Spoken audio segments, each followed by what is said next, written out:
DepEd pagpadangin sa edukasyon, maunting mga maangkon.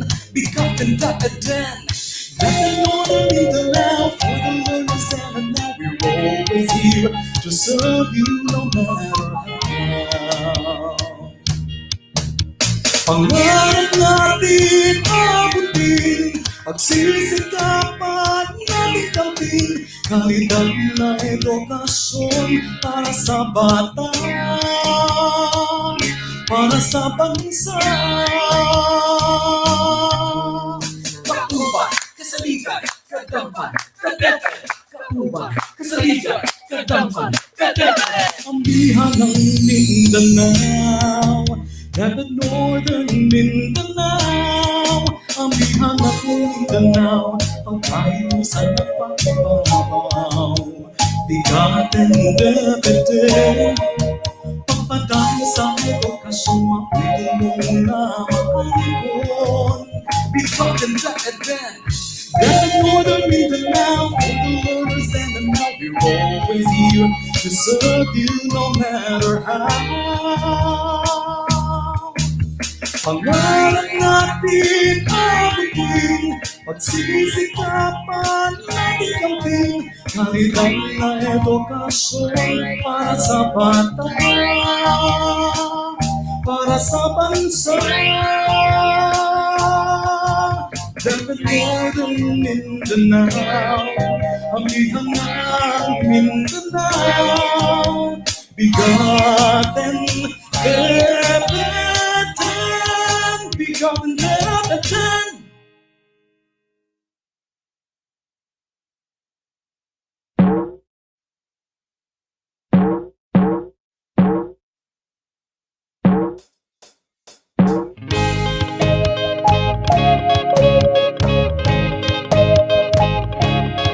Ambihan ng Mindanao, pagkahimusan ng paibabaw.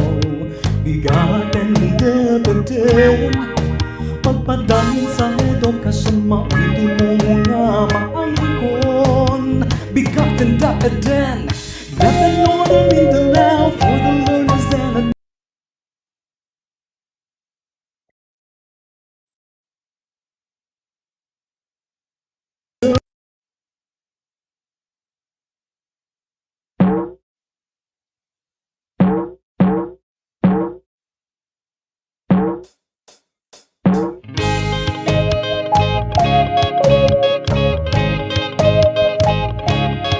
ambihan ng Mindanao, pagkahimusan ng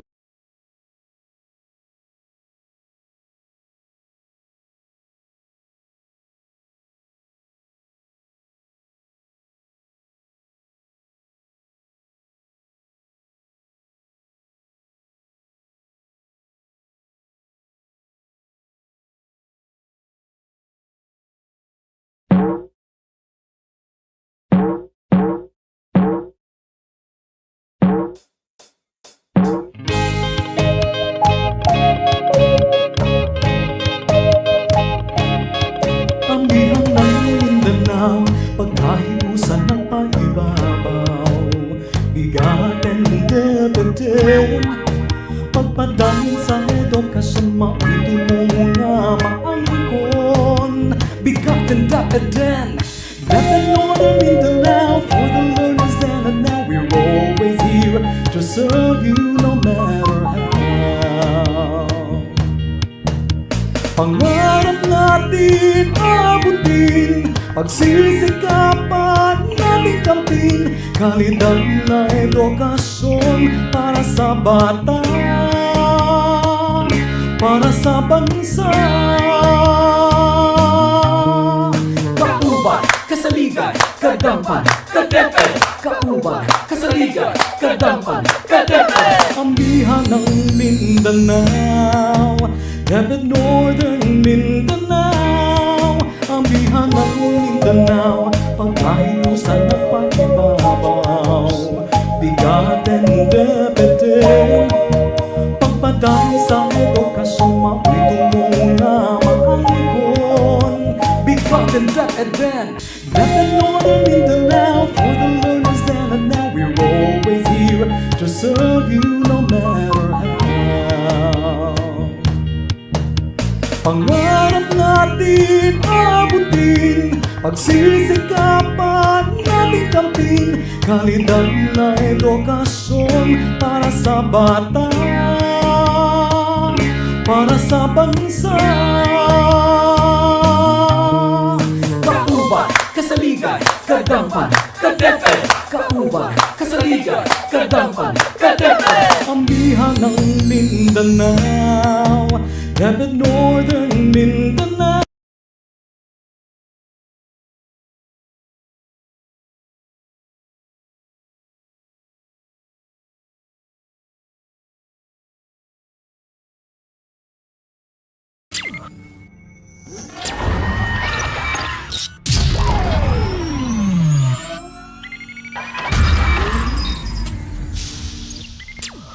The unseen enemy crept like a thief in the night, smizing cunningly at people in their sleep, and one morning took hostage of humanity by surprise as the coronavirus pandemic continues to spread its ferocious rampage the world over.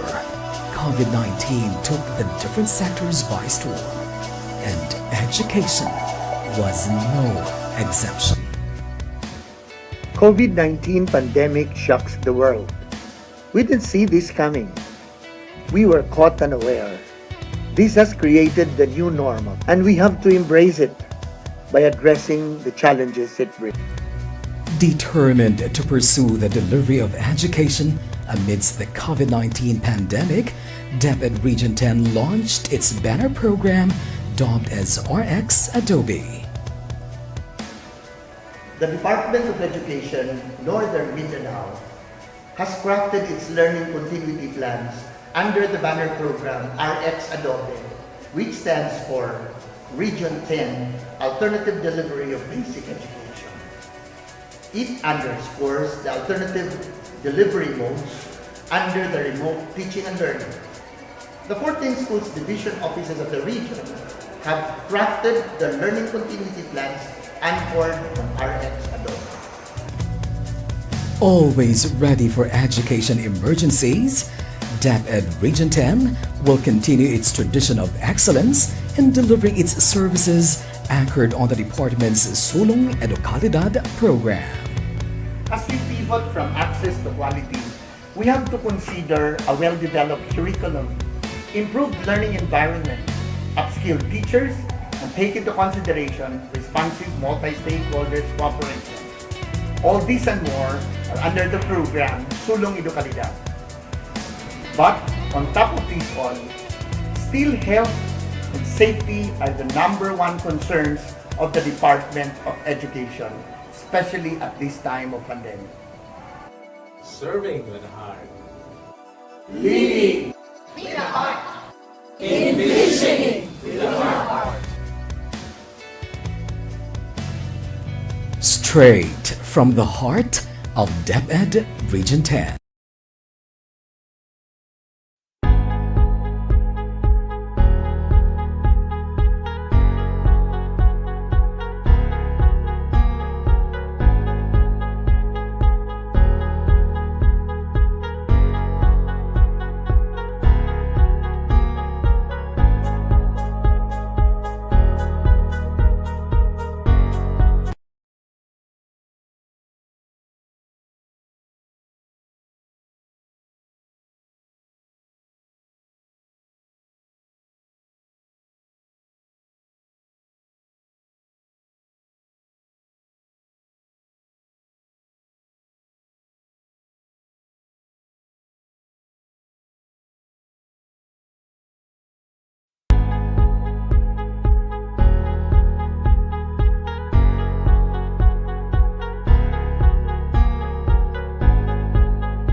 Maayong adlaw kanatong tanan, ako si Ramon Gonzalez Abrera, aka ka-DepEd Paulo, ang inyong Public Affairs Unit Lead Officer. Ug ako sab si Candice Racoma, ang inyong rakista, abogada, aka ka-DepEd Rada. Kami ang inyong kauban, Kasaligan, kadangpan, ka-DepEd sa BigaTEN DepEd X. DepEd. Welcome to our Season 2, Episode 23 for 2021. Previously, mga ka-DepEd, on our program, we brought to you our Season 2, Episode 22, featuring the trio collaborations of the Policy, Planning and Research Division, the Quality Assurance Division, and the Field Technical Assistance Division, who call themselves as the PPRD Innovators, QAD Monitors, and FTAD TA Catalysts. This is the trilogy of education delivery support. That's right, ka-DepEd Paolo. And right now, for today's episode, we will talk about client-focused administrative support services o ang manok sa likod, and accurate and timely financial advice, information, and service to ensure equitable allocation, judicious spending, and efficient utilization of fiscal resources. Not only that, partner, we will also be joined later for some light moments by our Assistant Regional Director, whom we miss dearly. Tama ka dyan, kapartner na Rada. Nako, antabayanan natin yan. At syempre, kapartner na Rada, ang ating OBE 2021 preparations and activities. Ang lahat ng yan sa aming pagbabalik. And you are watching the 23rd episode of BigaTEN DepEd X, Season 2.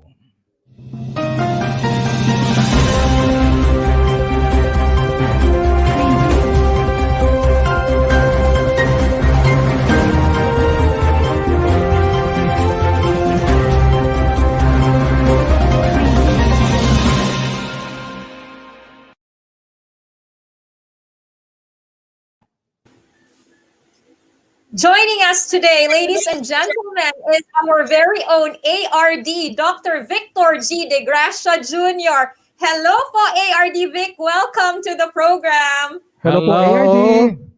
Hello, ka-DepEd Rada and ka-DepEd Paulo. Thank you for having me. Yes po, finally, ARD Vic, nandito na po tayo sa BigaTEN DepEd 10. We missed you here in the office. Kailan po ba kayo nakabalik galing ng Antique, ARD? Yeah, I missed you too because I was on sick leave for 6 months, imagine, starting February up to July. Mabuti na lang at nandun pa ako sa bahay 1 week before I am scheduled to go back here in Cagayan de Oro. Serious health crisis ang nangyari sa akin kasi nagka-double vision po ako dahil ang cranial 6 nerve ko sa right eye ay namaga, and nagtataka din yung doktor kung bakit nagkaganon, no? Hindi naman ako diabetic. So doble yung nakikita ako. So I'm practically blind. Hindi naman ako duling, although I look duling dahil parang nag-uumpugan ng mata ko kasi hindi ko magalaw yung right eye. Kasi dalawa ang nakikita ako, yung duling, isa kasing nakikita kahit nag-uumpugan ng mata. No? So I had that condition, and dalawa ang doktor ko, internist, at saka yung nirefer niya ko sa neurologist.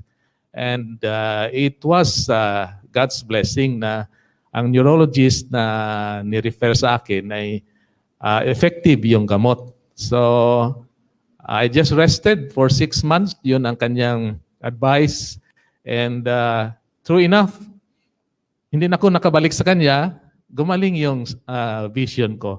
And I'm good as normal and raring to go to service again.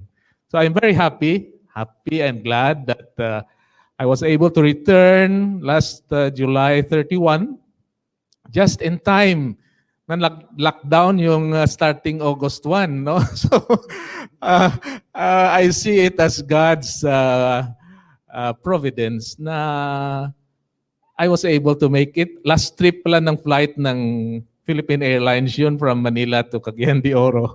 The following day, na-cancel yung mga flights. So, God's will, and I'm just so amazed at how things work out, no, for good. Ayan po, that's very good to hear, ARD Vic. And talagang itinadhana na makabalik kayo dito sa Region 10. Now anyway po, ARD Vic, we mentioned earlier that you are from Antique, and if I'm not mistaken, that would be from Region 6. Now ARD, prior po to your assignment here in Region 10, where were your most significant prior assignments po? Yes, Tubong Region 6 po ako, Ilonggo. Prior to my assignment here, I was the OIC Assistant Regional Director of Region 6 for 4 years.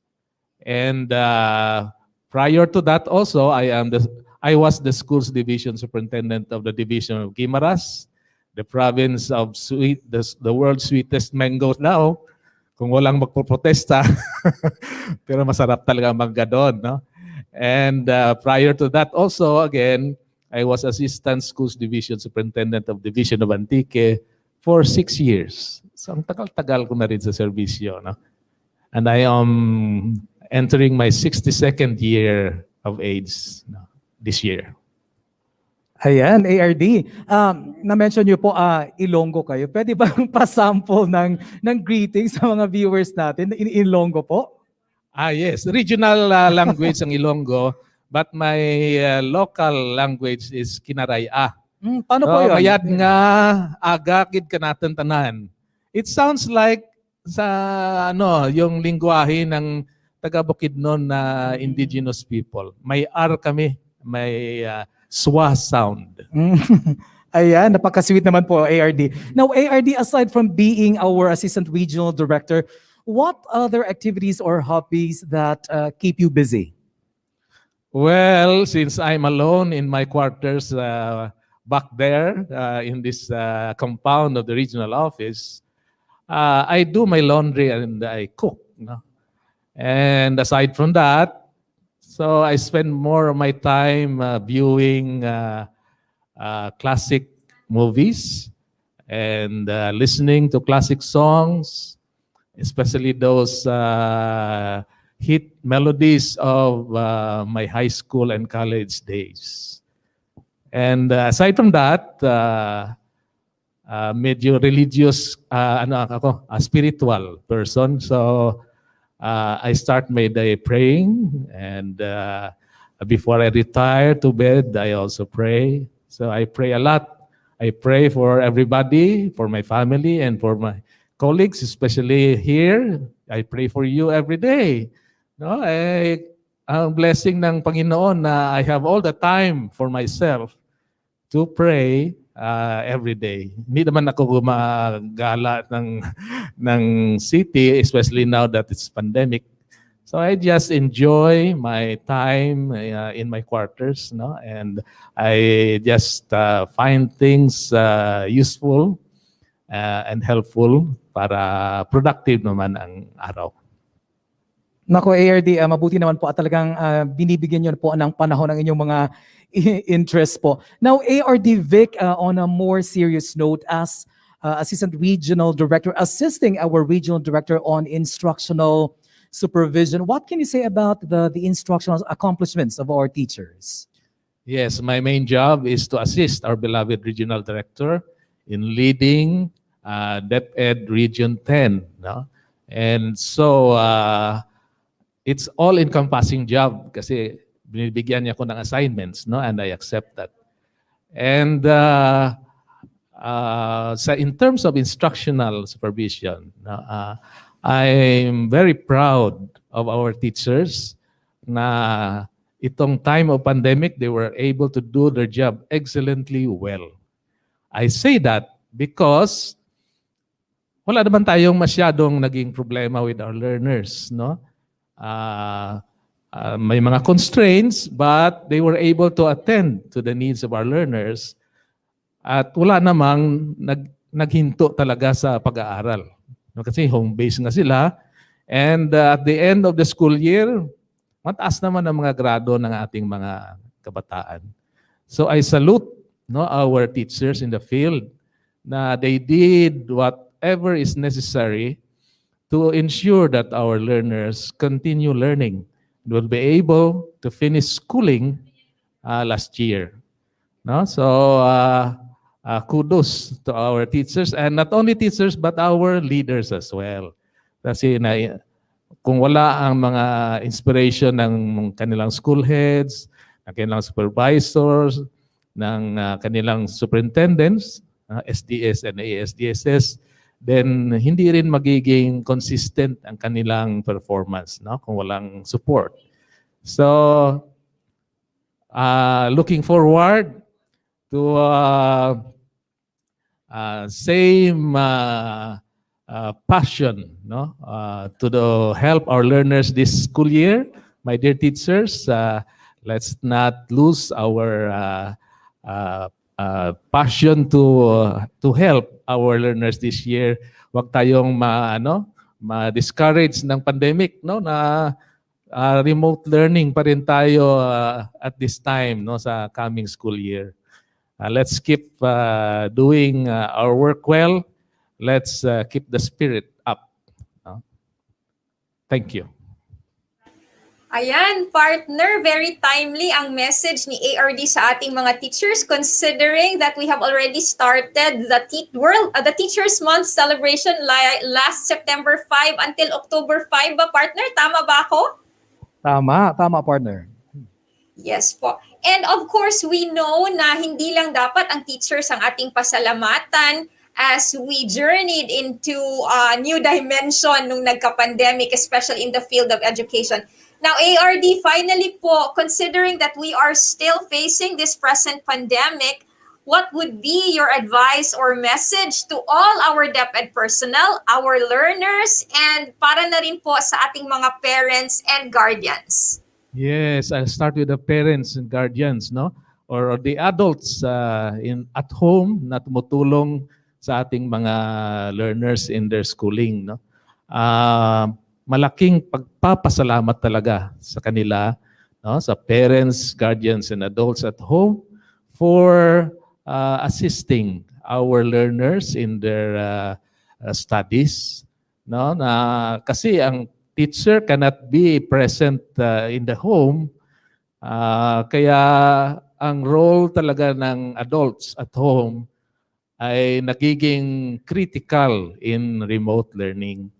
So, naging expanded ang kanilang role, and we appreciate it very much na kahit medyo madalian yung pag-assume nila ng role, but they were able to do it, no? Kasi ang mga anak nila were able to finish schooling at mataas din yung mga grades. And ang mga concerns nila, they were able to strengthen their connection with their teachers para kung may problema ay matulong-tulungan para ma-solve. So, ang ating mga adults at home ay ini-expect pa rin natin na patuloy nagagampanan ng kanilang role, na ngayon ay masasabi nating it is clear, no? Mas clearer siguro ngayon yung role sa kanila, na dapat sila ay mag-assist, no? Facilitate learning at hindi yung magdidikta. Di ba?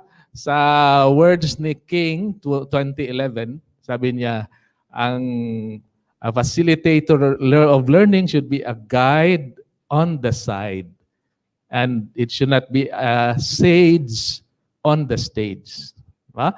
Guide on the side, not a sage on the stage. Meaning, mag-guide ka lang sa learners. Allow them to discover yung new knowledge, no? Through their modules.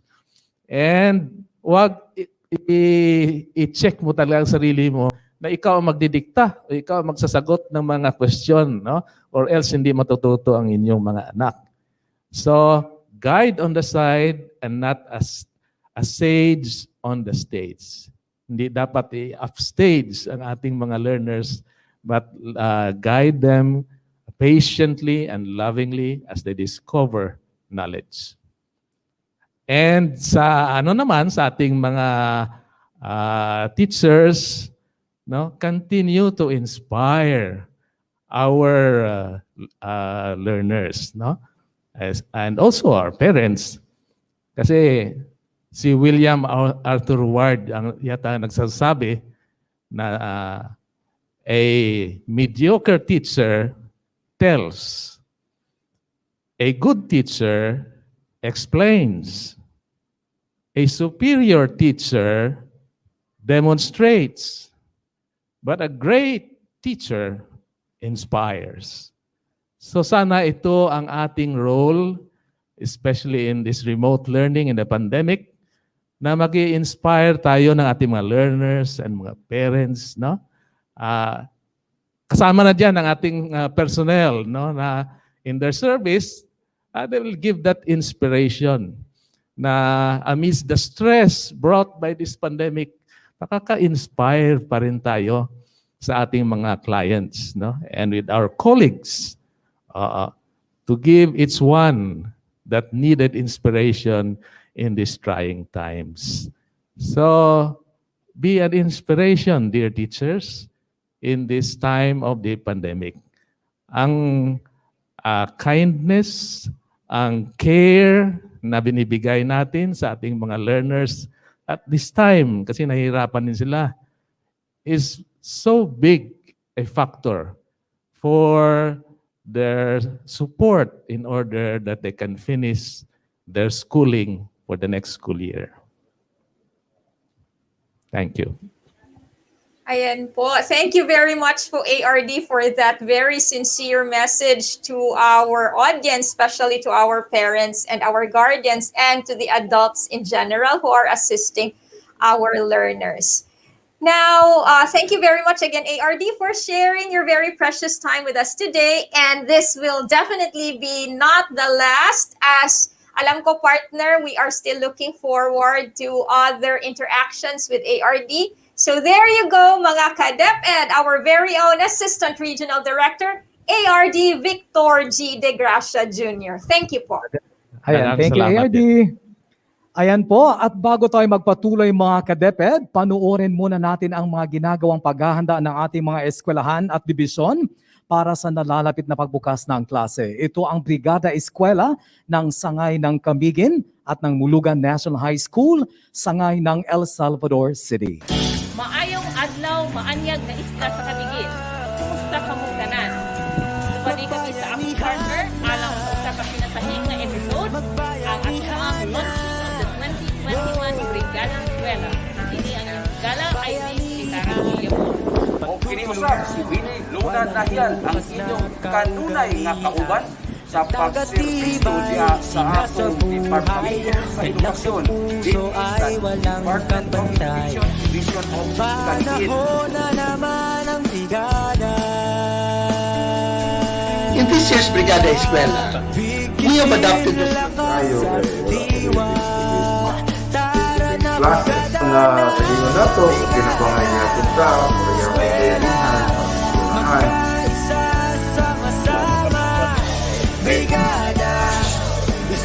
What?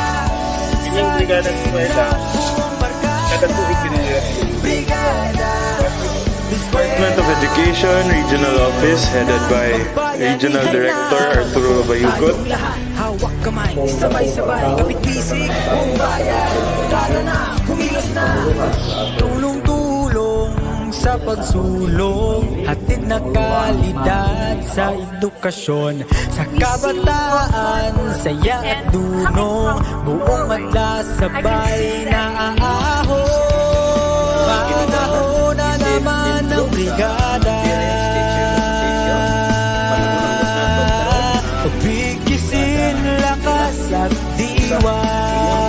Tara na brigada na, brigada eskwela, magkaisa sama-sama. Brigada eskwela, sa lit na buong barkada.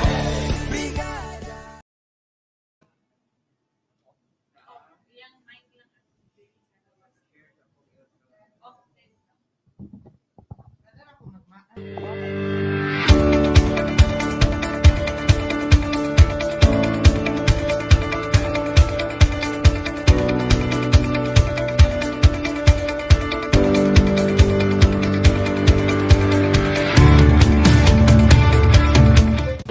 National High School with a big heart, best preparation, deepest passion, strongest togetherness, and a will to succeed. Despite of this pandemic situation, our school still aims to give the best to our learners.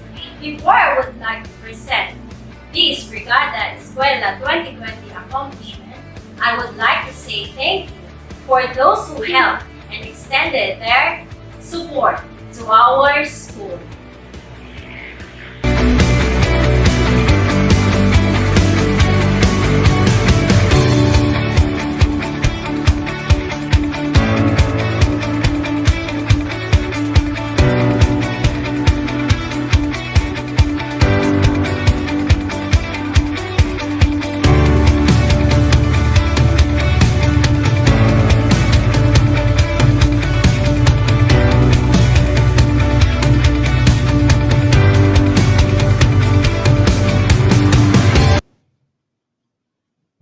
High School contributed 314,250 pesos worth of donations and services. Mostly, the learners benefited much of the service and donations, namely printers, bond papers, ink for their modular learning modality. For the teachers and school personnel, they received disinfectants used for safety and health protocols as mandated by the ITF. They also received donations in kind for classroom projects, including the classroom structuring. Lastly, for the school incorporation of the Teachers Association, they contributed 33,000.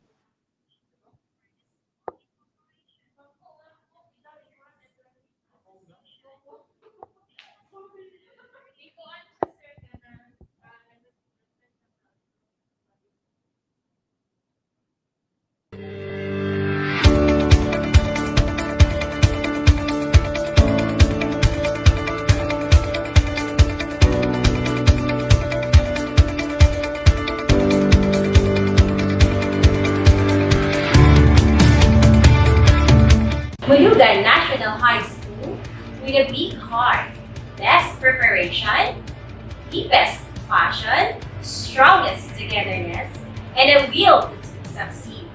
Despite of this pandemic situation, our school still aims to give the best to our learners. Before I would like to present this Brigada Escuela 2020 accomplishment, I would like to say thank you for those who helped and extended their support to our school.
Mulugan National High School didn't fail to celebrate with the different partners and stakeholders for the Brigada Eskwela activities.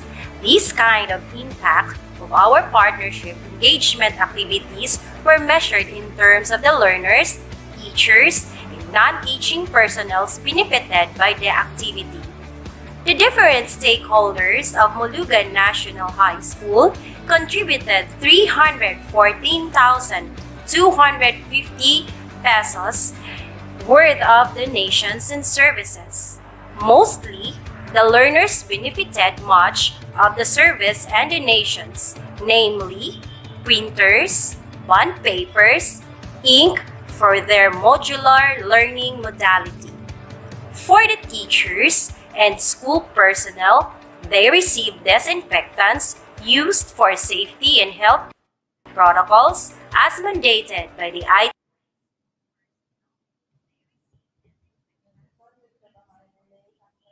ITF. They also received donations in kind for classroom projects, including the classroom structuring. Lastly, for the school incorporation of the Teachers Association, they contributed 33,762 pesos intended for the beautification, preparation of the school for health and safety signages, washing area, booth bath, and alcohol stand. Mulugan National High School was so proud for the achievements during the implementation of Brigada Eskwela. In spite of the pandemic situation, we are able to provide the needs of the school through the help of our beloved partners and stakeholders who contributed and committed to extend their support for the benefit of the learners, teachers, personnel, and the entire school. Brigada Eskwela 2020 would not be possible without the support of our stakeholders. From our local government unit, headed by our City Mayor Edgar Ignes, Barangay Captain Arnold Macarandan, General PTA Officers, special mention to the President, Mr. Edgar Espinosa, and Treasurer, Mrs. Heidi Estrada, parents, teachers, and students. In behalf of the Mulugan National High School family, I would like to express our deep gratitude to all of your help that lead to the readiness of the school to the opening of the classes for school year 2020-2021.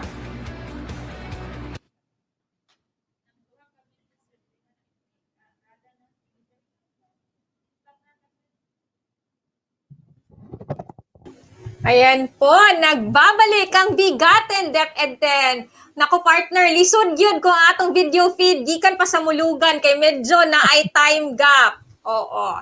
But True, good okay lang. partner. Yes. But of course, we continue, and joining us today in our program, mga ka-DepEd, is the Chief of the Administrative Division, the lovely Attorney Shirley Ochato. Good morning, Attorney. Welcome to BigaTEN DepEd X. Good morning, attorney. Good morning. Thank you, DepEd Rada and DepEd Paulo. Yes, attorney. Good morning. Yes, attorney. Good morning. And I believe we have something very interesting to talk about today. And I'm sure a lot of our viewers, especially our personnel, both from the teaching and non-teaching side, are all eyes and ears, especially since we are going to talk about retirement and its effect on their salary grade upon retirement. So partner, yan ang pag-uusapan natin ngayon, di ba? Nako, talagang makikinig ako, partner. Hasta pod ko, maminaw gid ko og ayo ani, bahalag layo pa tong retirement kay exciting True. o interesting siya. So, Attorney Shirley, would you kindly give us a little preview of your topic for today po? Okay, thank you, DepEd Rada. Actually, this is nothing new. It goes way back as far as our Magna Carta for public school teachers. So it's nothing new. If our teachers have read the Magna Carta, then they know of this benefit. It applies when a teaching personnel retires. So this will mean that it excludes the non-teaching. So hindi tayo kasama, attorney, DepEd Rada and myself. It includes the teaching and our teaching-related personnel. So the salary increase upon retirement, as I said, is provided for in our Magna Carta.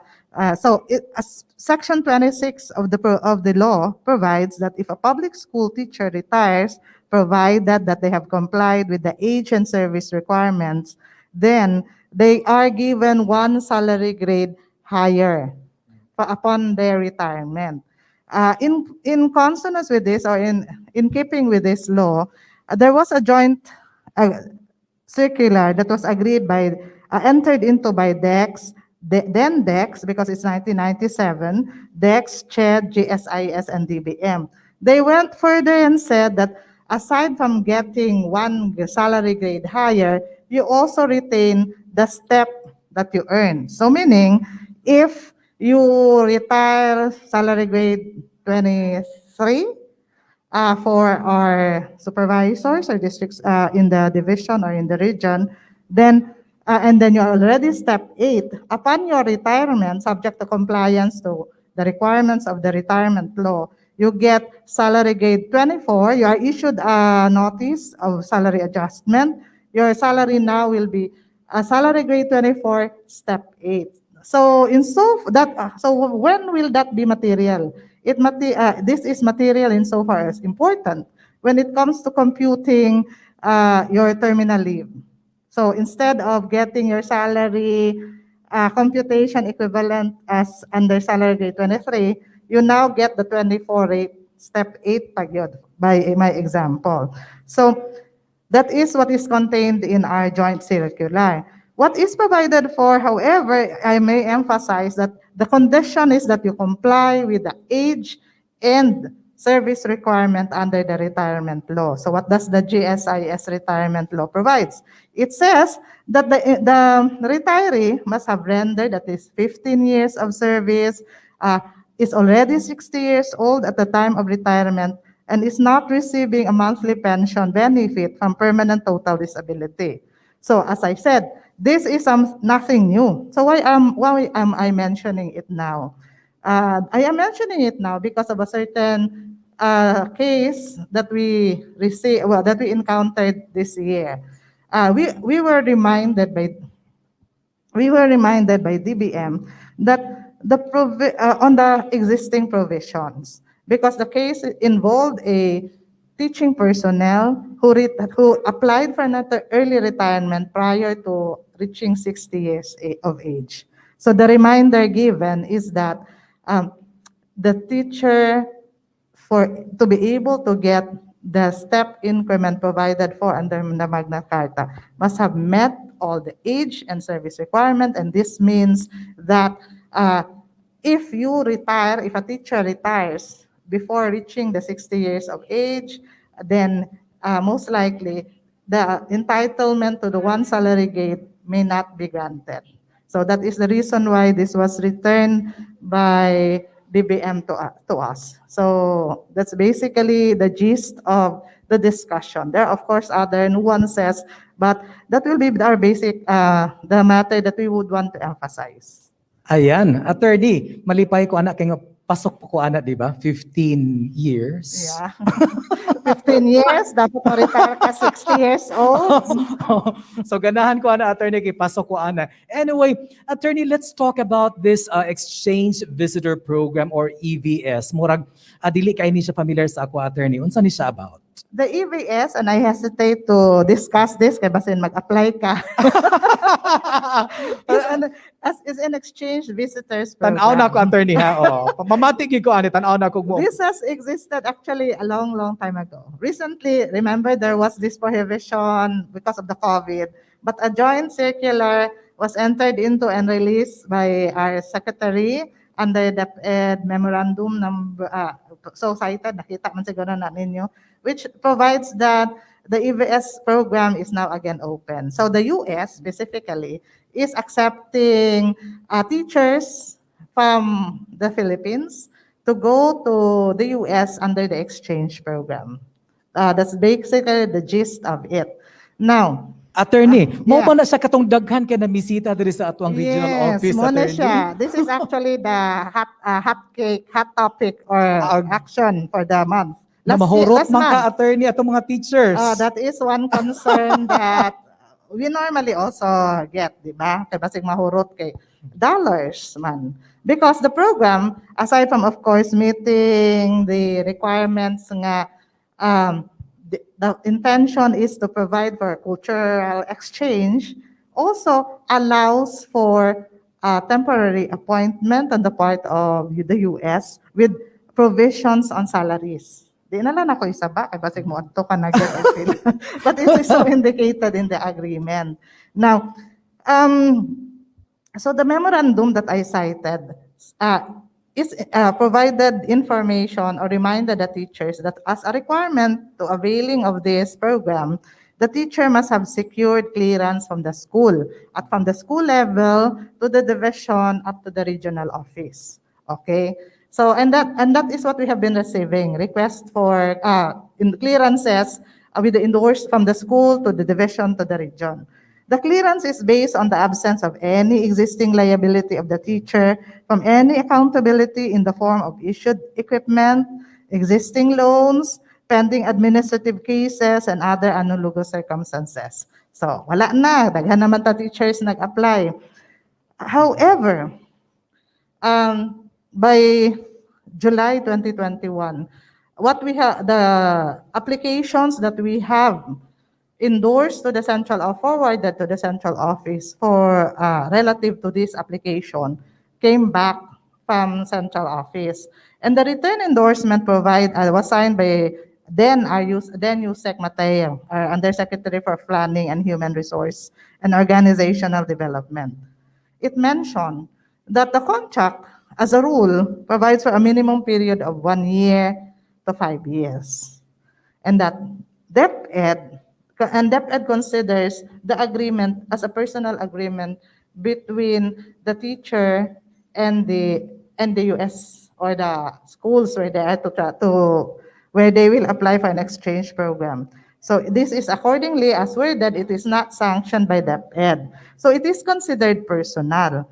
And so what is cited again is Civil Service Resolution number 85-444, which provides that henceforth, all applications for leave of absence where the purpose of the reason for such leave is for employment in a private or other government offices, either inside or outside the country, is no longer allowed. So why am I mentioning this? Because most of the applications that we got were applications for leave a year. Diba? Applications for leave, although maski without pay, and this is the reason primarily why it was endorsed by the superintendent, because they could have a substitute. There is this express prohibition issued by the civil service that you cannot go on leave and then be employed either in a private or a public entity, from a private or public entity, because this will run contrary to the intention of the leave. So basically, these applications were returned to the regional office with the refusal on the application. Okay, so that's it. That's a sad story. Attorney, just a little clarification. Tama ba yung observation? Kasi marami yung pumunta dito sa regional office, di ba? And we heard that they were really made to resign. Hindi lang basta yung leave lang, di ba? Because of the, okay, I would like to clarify. Because of the manifested limitations that were as I cited in the endorsement, return endorsement, the teacher is, because they cannot go on leave, then the option will be to retire from the service. But that is something voluntary on their end. As if they really are interested to go to avail of the exchange program, then what is considered as probably more acceptable would be for them to leave the service. And that is a risk on their part. And that is, but we also, as we also know, that the government has been very supportive with our teachers who went abroad and came back because they are given a priority insofar as vacant items are concerned, provided, of course, that the vacancy exists. So they can still reapply. They can, of course, they can always reapply with the added experience that they have. Diba? Ayan, partner, baka may mga dagdag na katanungan ka dyan? Yes, partner. Just, dili man gud siya pangutana, pero as mentioned earlier by Attorney Chato, because of that CSC resolution nga na prohibition on having to work in a private or a government entity, so dili siya pwede mo din to nga karon partner, murag 168 na kabuok ang no pending case nga na issue sa legal unit sa mga nag-resign nga mga maestra. Pero sama sa giingon ni Attorney Chato, they were not made to resign by DepEd. It was their choice to resign because they opted to go to look for greener pastures o greener bagyod kahapod na. Well, we wish them all the luck and all the blessings po, di ba, Attorney? Yes. And Attorney, di ba, Attorney and Kapartner Narada, just also a rejoinder. Murag, if ever our teachers will decide to retire early or resign, they will have to really make sure nga naagi trabaho dito sa gawas if ever before sila mag-decide, no? Kay daghan kayo ang ubang mga teachers nga nag-resign na una or nag-retire na una only to find out wala pa man din sila visa. Very sad. I would hope that if they do get, because it's technically, if they really are to resign from the service, then that's removing themselves from a permanent employment in a way, di ba? Subject to certain conditions, of course, compliance to the rules and regulations of the government. But I would hope that our teachers are wise enough and then vigilant enough to ensure that if they do make this choice, then they are more or less assured of the options that they are choosing. Anak na lang. Okay. Ayan. So, Kapartner Narada, siguro at this time, atong pangayuan si attorney sa iyang final message o mga nabaka siya gusto pasalamatan ng atong mga stakeholders for all the support to our programs in the department. Attorney. Okay. Thank you, DepEd Paulo. Okay. Again, I just reiterate my congratulations for our Teachers Month celebration to all our teaching personnel in support, of course, always to our DepEd teaching personnel are the non-DepEd people behind you from the Department of Education. You can always expect us to be there. According to, I would like to quote Director Bayocot, the non-DepEd personnel exist because we are there to serve the teaching group who are also there to provide for basic education to the children in the region. Sige. And that will be it. Thank you very much for having me. Ayan. Dapat hindi pa ito ang huli, attorney, ha? Mag-guest ka pa ulit. There you go, mga ka-DepEd. Si Attorney Shirley O. Chato, ang Chief of the Administrative Division of DepEd Regional Office 10. Kapartner Narada, greetings muna tayo sa ating mga live viewers. Diba? Yes, patingin muna natin ang ating mga viewers. Naaba, basin makahilak ta karon nga walay nananaw sa ato ang partner. From Meldy Mildros Arcadio, good morning, watching from Cabanglasan Central Elementary School, Division of Bukidnon. Ayan. We also say hello to Ruth Paul. Good morning to all, watching from Talustusan Elementary School, Biliran Division. Ayan, magandang umaga din po mula kay Mary Jane A. Capistrano, watching from Ampenican Elementary School, Salay District Division of Misamis Oriental. My teacher, my frontline hero, definitely. At syempre from Marite Menguez or paano ba? Marite? Good morning everyone watching from MacArthur Elementary School, Dangkagan, Bukidnon. And we also have from Ray Des Reyes, good morning, watching from the Division of Oroquieta City. Partner? Yes, partner. Salamat. We also have Mr. William Agumana. Good morning, ka-DepEd, watching from DepEd ROX CLMD. Good morning, CLMD family. And we also say good morning to Miss Belen Generalao. Good morning, watching here from Daligdigan Elementary School, Lanao del Norte. And we also say good morning to from Marcela Mabanta National High School, Miss Bren Ditz. Good morning po, Lanao del Norte. And we also have Chen Carolino, good morning, watching from the division of Ozamis City. And then we have Miss Anne Ratunil, good morning, watching and greetings from the drizzling Indahag, of course, in Cagayan de Oro City. Mayong buntag, Ma'am Anne. Yes, partner.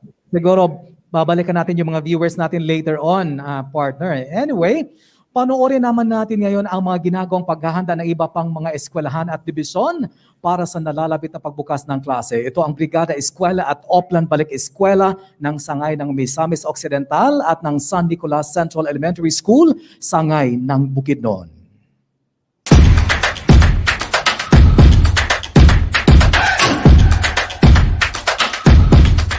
With the Brigada Eskwela, we forge strong ties.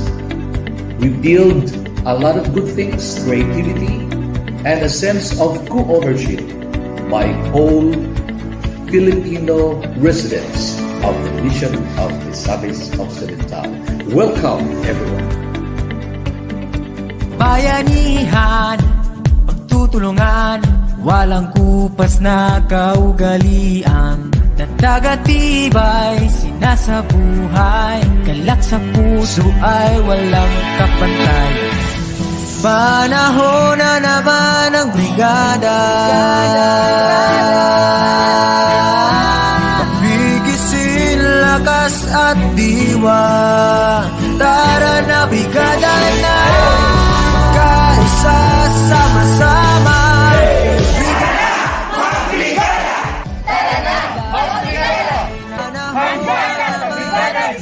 Bayanihan na.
Pagtutulungan, walang kupas na kaugalian. Natagatibay, sinasabuhay, galak sa puso ay walang kapantay. Panahon na naman ang brigada, pabigisin lakas at diwa. Tara na brigada na, brigada eskwela, magkaisa sama-sama. Brigada eskwela, salin na buong barkada. Brigada eskwela, kilos na, pagbayanihan na. Ikaw ako, tayong lahat, hawak kamay, sabay-sabay, kapit-bisig, buong bayan. Tara na, kumilos na. Tulong-tulong sa pagsulong, hatid na kalidad sa edukasyon. Sa kabataan, saya at dunong, buong madla sabay na aahon. Panahon na naman ng brigada, pagbigisin lakas at diwa. Tara na brigada na, brigada eskwela, magkaisa sama-sama. Brigada eskwela, salin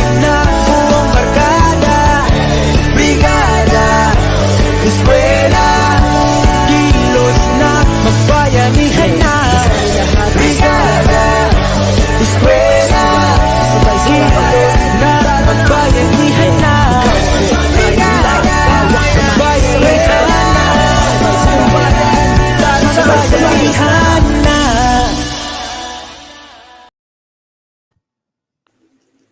Ayan, partner, mga ka-DepEd, you are still watching BigaTEN DepEd 10. And partner, murag napansin na ako, magkaanam kalayo ang gigikanan sa atong video feed, magkaanam po siyang kahinay.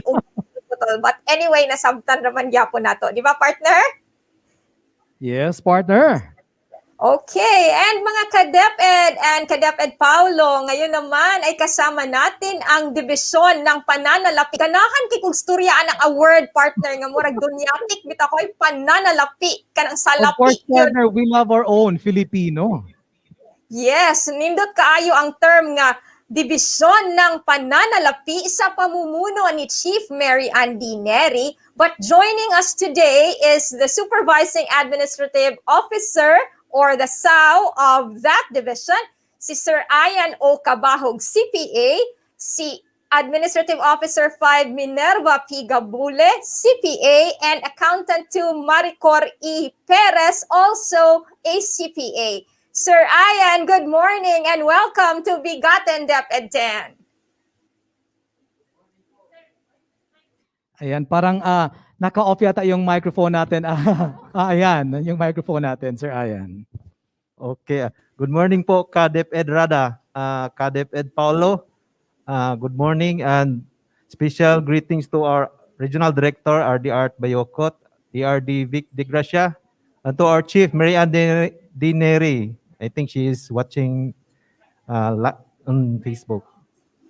Then, to all the viewers of BigaTEN DepEd, BigaTEN DepEd 10 worldwide, good morning po sa lahat. Yes!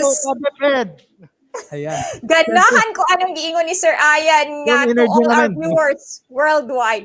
Yes, Sir Ian, good morning and welcome again to BigaTEN DepEd 10. Now, before we discuss money matters, nga mura kitang tanan interesado magyud ana. Siyempre. Yes, partner, ganahan kita na. Please give us a brief background of what really the finance division, especially in the regional office, does and what are your responsibilities being in the finance division, Sir Ian. Thank you po, ka-DepEd Rada. The finance division advises the regional director on the financial resources of the region and provides services in budgeting, accounting, reporting, and coordinating with government oversight agencies. It also gives financial technical assistance to our partners at the schools division offices, including the 14 schools division offices and the 40 secondary school implementing units on financial matters. Ayan, so medyo malawak din yung coverage natin, Sir Ian. How about the personal composition of the finance division, Sir Ian? Thank you po, ka-DepEd Paulo. The finance division, as of today, there are two sections under the finance division. Under the office of the chief of the finance division, our chief is Ma'am Mary Ann Dineri. Yours truly, the supervising administrative officer. Then we have one administrative assistant under the chief of the office of the chief. Then we have the budget section headed by Minerva P. Gabuli with one accountant and two administrative officer 2 and one administrative aide 1. And under the accounting section, it is headed by Winilo T. Ibanez. Then we have one accountant 2 as of today, then two accountant 1, one ADAS 4 or administrative assistant 4, and one administrative assistant 3. Thank you, ka-DepEd Paulo.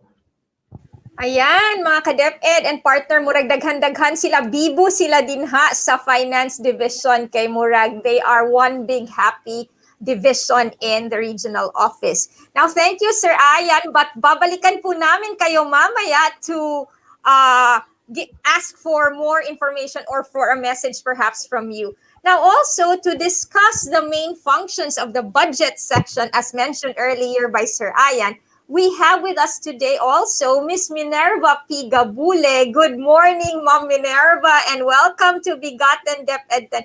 Ay, nag-listen ko sa Ma'am Minerva. Ma'am Ivy, good morning po. Welcome to BigaTEN DepEd X. Hello po. Good morning po, Kadeped Rada at Kadeped Paulo. Good morning, ma'am. Good morning din po sa lahat ng viewers ng BigaTEN DepEd X. Lalong-lalo na sa ating butihing Regional Director, RD Art Bayocot, sa ating ARD Victor de Gracia, sa chief na kasama namin dito sa admin, si Attorney Shirley O. Chato, sa chief namin sa finance, Chief Mary Andineri. So we are honored to be featured here in the season 2 of BigaTEN DepEd X. Kadeped Rada? Yes, Ma'am Ivy, good morning po. Now, yes, ma'am, please tell us more about what you really do in your section, which is the budget section. Yes po, Kadeped Rada. So, the main functions of the budget section, nakapaloob lang sa budget process ng ating bansa. So, namely, the budget preparation, budget legislation, pero duty na yon ng mga legislators natin.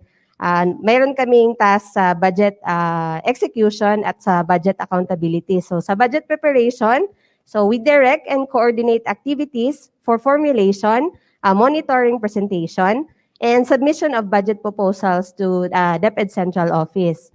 So for the budget execution naman, we have the task of processing all claims charged to the available allotments for the year as well as the other approved budget.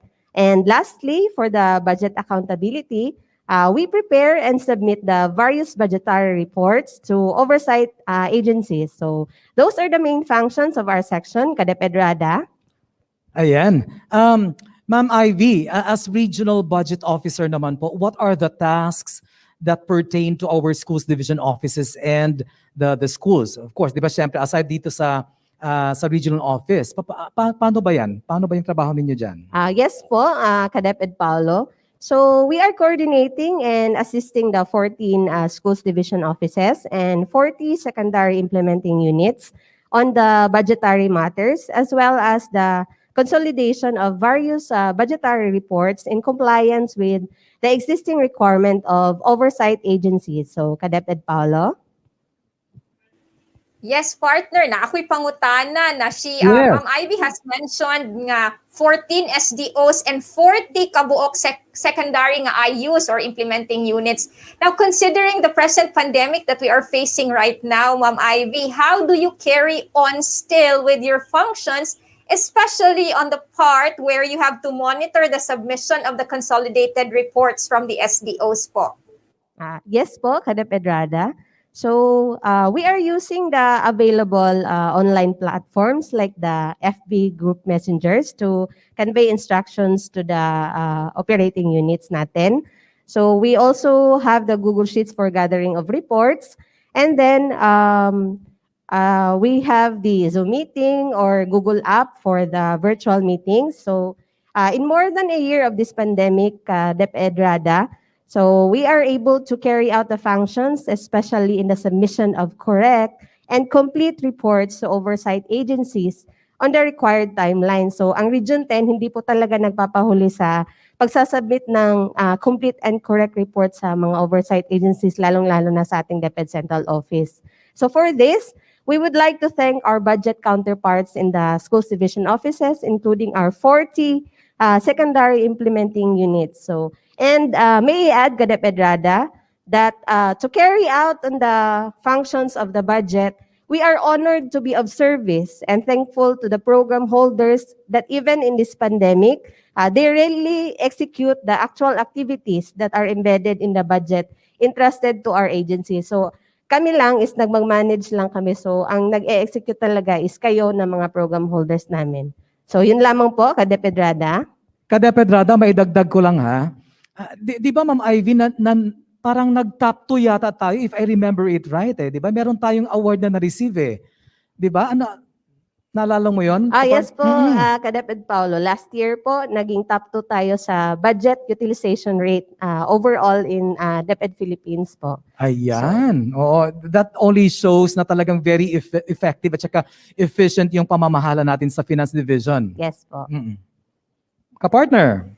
Yes, ka-DepEd Paulo and Ma'am Ivy. Kadungog ka to partner na feel gid kay nako ang pag-ingon ni Ma'am Ivy sa correct and complete reports. Gi-emphasize gid niya nga dapat dili lang report but correct and complete reports. And hapit ko natukan partner murag napatay budget kitang duha. PAU and legal nga wala pa nato na utilize. So murag ipahinumduman ta ni Ma'am Ivy but we are going to do that very soon, right partner? Yeah. Anyway, thank you. Okay. Yes, thank you very much, Ma'am Minerva, or better known as Ma'am Ivy, for sharing your time with us. Now, this time, mga ka-DepEd, to talk about the accounting section naman, we have with us Ma'am Maricor E. Perez. Good morning, Ma'am Maricor. Welcome to BigaTEN DepEd 10. Good morning po, Ma'am Maricor. Thank you and good morning po, ka-DepEd Paulo and ka-DepEd Rada. And good morning everyone, especially to RD Art Bayocot, ERD Vic Di Gracia Jr., and Chief Mirianiri, and to all our viewers, good morning po sa lahat. Yes, Ma'am Maricor, good morning again. And as mentioned earlier, tatanungin ko na pa kayo ng diretso, what are the main functions of the accounting section in our office? Okay, thank you for that question, ka-DepEd Rada. There are two main functions of the accounting section. So, first is the mobilization and utilization of financial resources. This activity involves the processing of disbursement for all claims of personnel services, maintenance, and other operating expenses and capital outlays. Second is the budget accountability reporting. This applies to the preparation of financial reports on a monthly, quarterly, and yearly basis. So this covers the activities from the booking up of transactions, preparation of reports, consolidation of reports from 14 schools division offices and 40 implementing units up to the submission of these reports to DepEd Central Office, Commission on Audit, Department of Budget and Management, and to other oversight agencies. So, Ayan. Miss Maricor, anyway, ka-DepEd Rada, ma-cite ko lang no, na parang naging SOP na yan natin sa ating mga regional issuances. Talagang meron tayo diyang nakalagay na subject to auditing, existing auditing and accounting procedures, rules and procedures. Parang na-memorize ko na yun. Palagi nandiyan sa mga issuances natin eh. Anyway, Ma'am Maricor, how do you ensure timely and submission of financial reports, especially in these times of the pandemic po? Okay, ka-DepEd Paulo, thank you. So, for these financial reports to be relevant in making decisions, it must be submitted on time. So, the Finance Division, one of our top priorities is the early submission of financial reports. So, with the alternative work arrangement during this pandemic, we utilize the internet to transfer files of latest transactions for those who are working off-site to ensure continuity in the updating of our records and also to meet the deadlines. So also in coordinating with our schools division accountants and implementing units bookkeepers, we are also using the online encoding in the Google Sheets and through emails for faster consolidation of reports. So with the support from our accounting team in the schools division offices, early submission of financial report was made possible.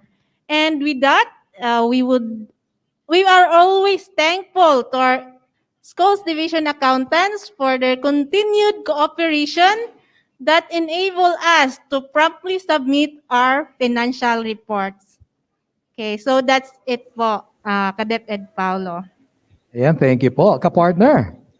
Yes, Ma'am Maricor, maraming salamat po. At bago po natin balikan si Sir Ayan na nakausap na natin kanina, bigyang daan muna natin ang balita na ihahatid ng ating mga ka-DepEd correspondents na sina Virginia Bagaboy-Boy mula sa Sangay ng Tangub City at Maria Joy Tan-Agot mula sa Sangay ng Oroquieta City. Ito po ang DepEd News 10.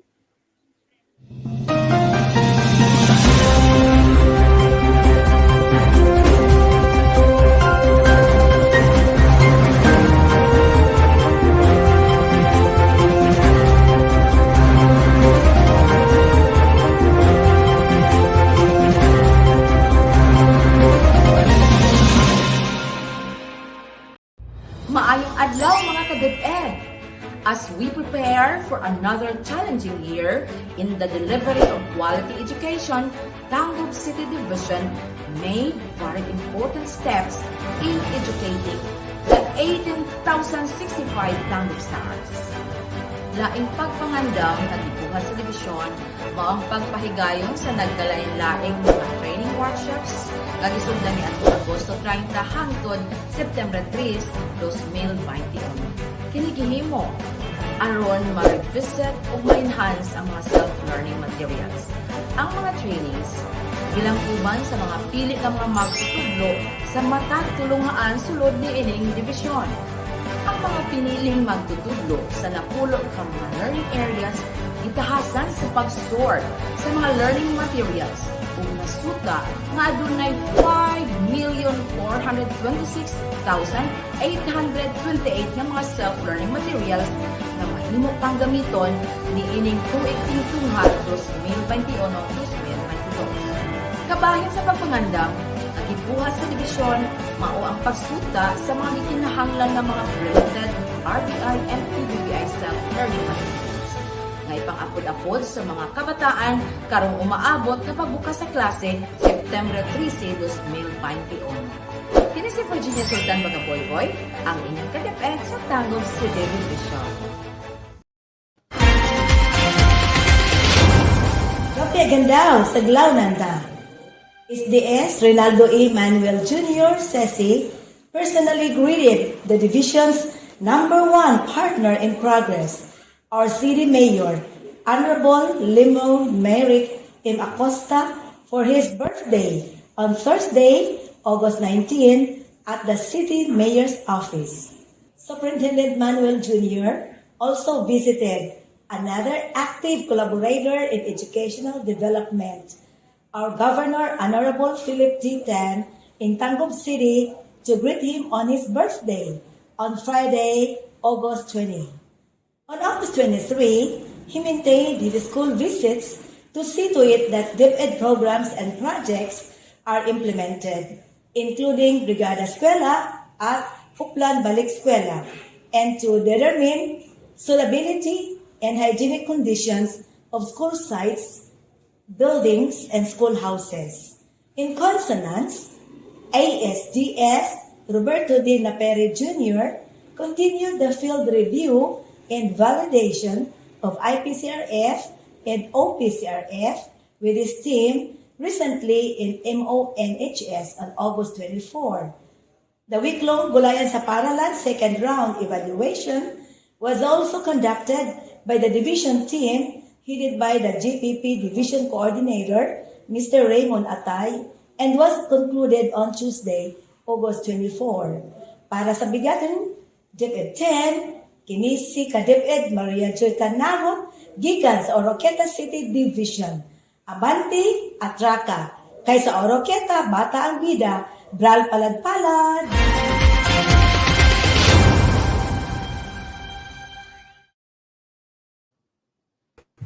Ayan po, welcome back to BigaTEN DepEd X with DepEd Paolo and to all our viewers. And sama sa atong gisulti ganina, balikan nato si Sir Ayan. Murag kaulion ko pagkakita na ko partner sa unsa ipangutanan nako kang Sir Ayan. Kay hadlo kayo ni nga subject. Murag gamay kay akong grado ani.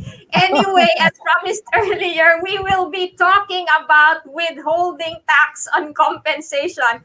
Sir Ayan, unsa ba gyud kini? Basing karon makasabot na gyud ko. Unsa ning withholding tax on compensation? Maraming salamat po, DepEd Rada. Withholding tax on compensation is the tax withheld from income payments to individuals arising from an employer-employee relationship. So, sa lahat pong nagsasabi dyan ng mga ka-DepEd na walang relationship, mayroon na po kayong ka-relationship ngayon. Ako? Yung DepEd po. So, shout out to Fatima Villarimo. May ka-relationship ka na. As a national government agency withholding agent, DepEd is required to deduct and withhold taxes and to remit the same to the government. Accordingly, BIR Form 2316, otherwise known as a Certificate of Compensation Payment or tax withheld for the taxable year, will be issued to the employees. Yan po, Ayan. DepEd Rada. Sama sa giingon ni Sir Ayan, sana tanan relationship in ani na ay withholding agent nga hindi ka pakakawalan, partner. Parang ayoko magkaroon ng relasyon sa tax na yan. Oo, kay bidakan ta, lisod kaayo. Anyway, now Sir Ayan, murag ikaw lagi makatubag pud ani. How is the withholding tax on compensation computed? Gaunsaon man ni siya aron makasabot mi? Gaunsaon na ninyo ang pag-compute sa ga-deduct sa among sweldo? Usually we see that sa payslip naman. So pasabta mi Sir Ayan. Tama po, DepEd Rada, DepEd Paulo. Malaki po yung amount na dinideduct na withholding tax na sa payslip nyo, na re-reflect yan. No? So the objective of the withholding tax on compensation is to arrive at a tax due equals taxes withheld. So yan po ang dapat na nasa objective natin, na magtali po or mag-equal po yung dalawa na yon, yung tax due equals tax withheld. So we suggest the 3-step method na pag-compute ng withholding tax para po malaman po ninyo kung paano magkano yung amount na yon, tama po ba yon? Hindi lang na tinitingnan natin may amount doon, di ba? First step, determine the taxable income. Parang konti lang siya, pero yung taxable income, yung pag-determine doon is masyadong malaki. No? So, taxable income is the amount of income subject to tax. So, after deductions and exemptions. So may formula po tayo na sinasuggest, no? Basic salary, add mo yung overtime pay kung meron, add mo yung honoraria. Usually itong honoraria na to is yung sa back po na honoraria. Then yung hazard pay, no? Yung hazard pay is marami niyan kasi hindi lang yung hazard pay of the public health workers. Mayroon pong COVID-19 hazard pay tayo ngayon. At mayroon ding yung sinasabi, yung sa mga teachers na special hardship allowance. Diyan po pumapasok. Then, add po natin yung mga taxable other benefits. Marami po tayong other benefits, pero yung portion lang po yun na taxable other benefits. Then, total po yun is total compensation income. Then, less the mandatory deductions, yung pong nakareflect sa payslip nyo na GSI's life and retirement, at saka pag-ibig contributions, at saka yung PhilHealth contributions, yung personal share po na deduction. Deduct mo po yun sa total compensation, you arrive at the taxable income. Then step 2, determine the tax due. So, kasi ang tax due is the result by applying the annual tax table based on the taxable income. Kasi nakadepende po yung tax due mo kung magkano yung taxable income mo. So based on the train law, which was effective January 1, actually sa train law, dalawa for yung tax table na yon, annual tax table, meron pong effective January 1, 2018 hanggang December 31, 2022.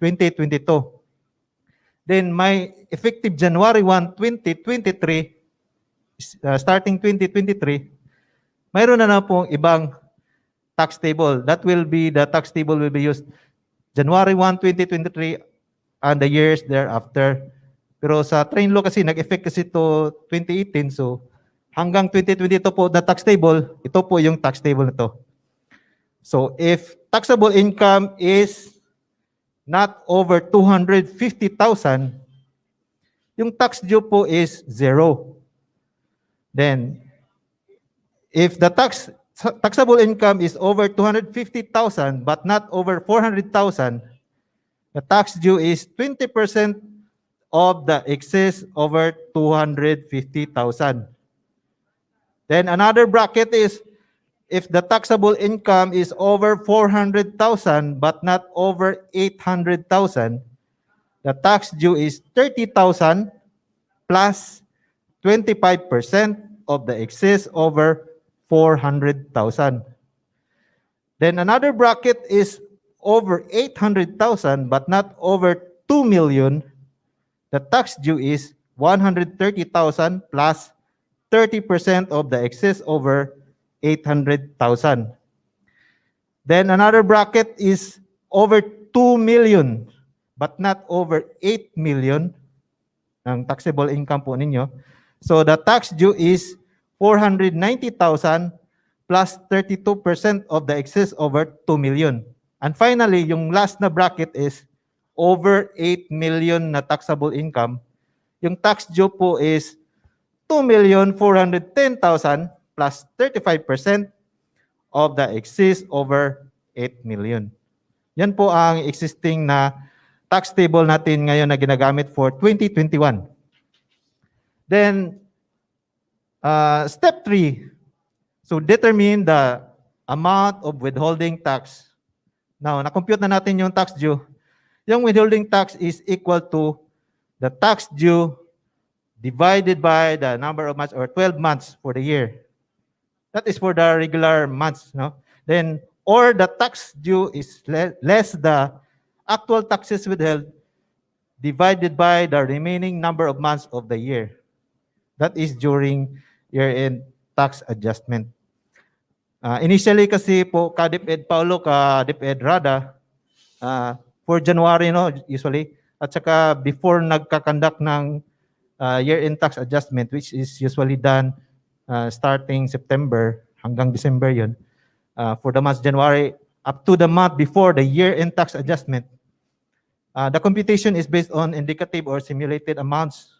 Yung expected mo na salaries at other benefits, kinukompute yun using that formula, tax due din, divide mo ng 12. Yan po yung regular na deduction na nakikita nyo sa... Pero pagdating ng September, kung nag-year-end tax adjustment na yung office natin, nag-iiba po minsan yung amount na nadideduct. Kasi yun nga, yung objective natin is magiging tax due equals tax withheld. Yung computation doon is magiging basing on the actual amounts na na-receive na salaries and other benefits, pag-compute ng taxable income, then pagdating natin sa tax due, less the actual na taxes withheld up to the month na nag-year-end tax adjustment. No? For example, September nag-start, so hanggang August na actual na withholding taxes na withheld. Deduct mo yon.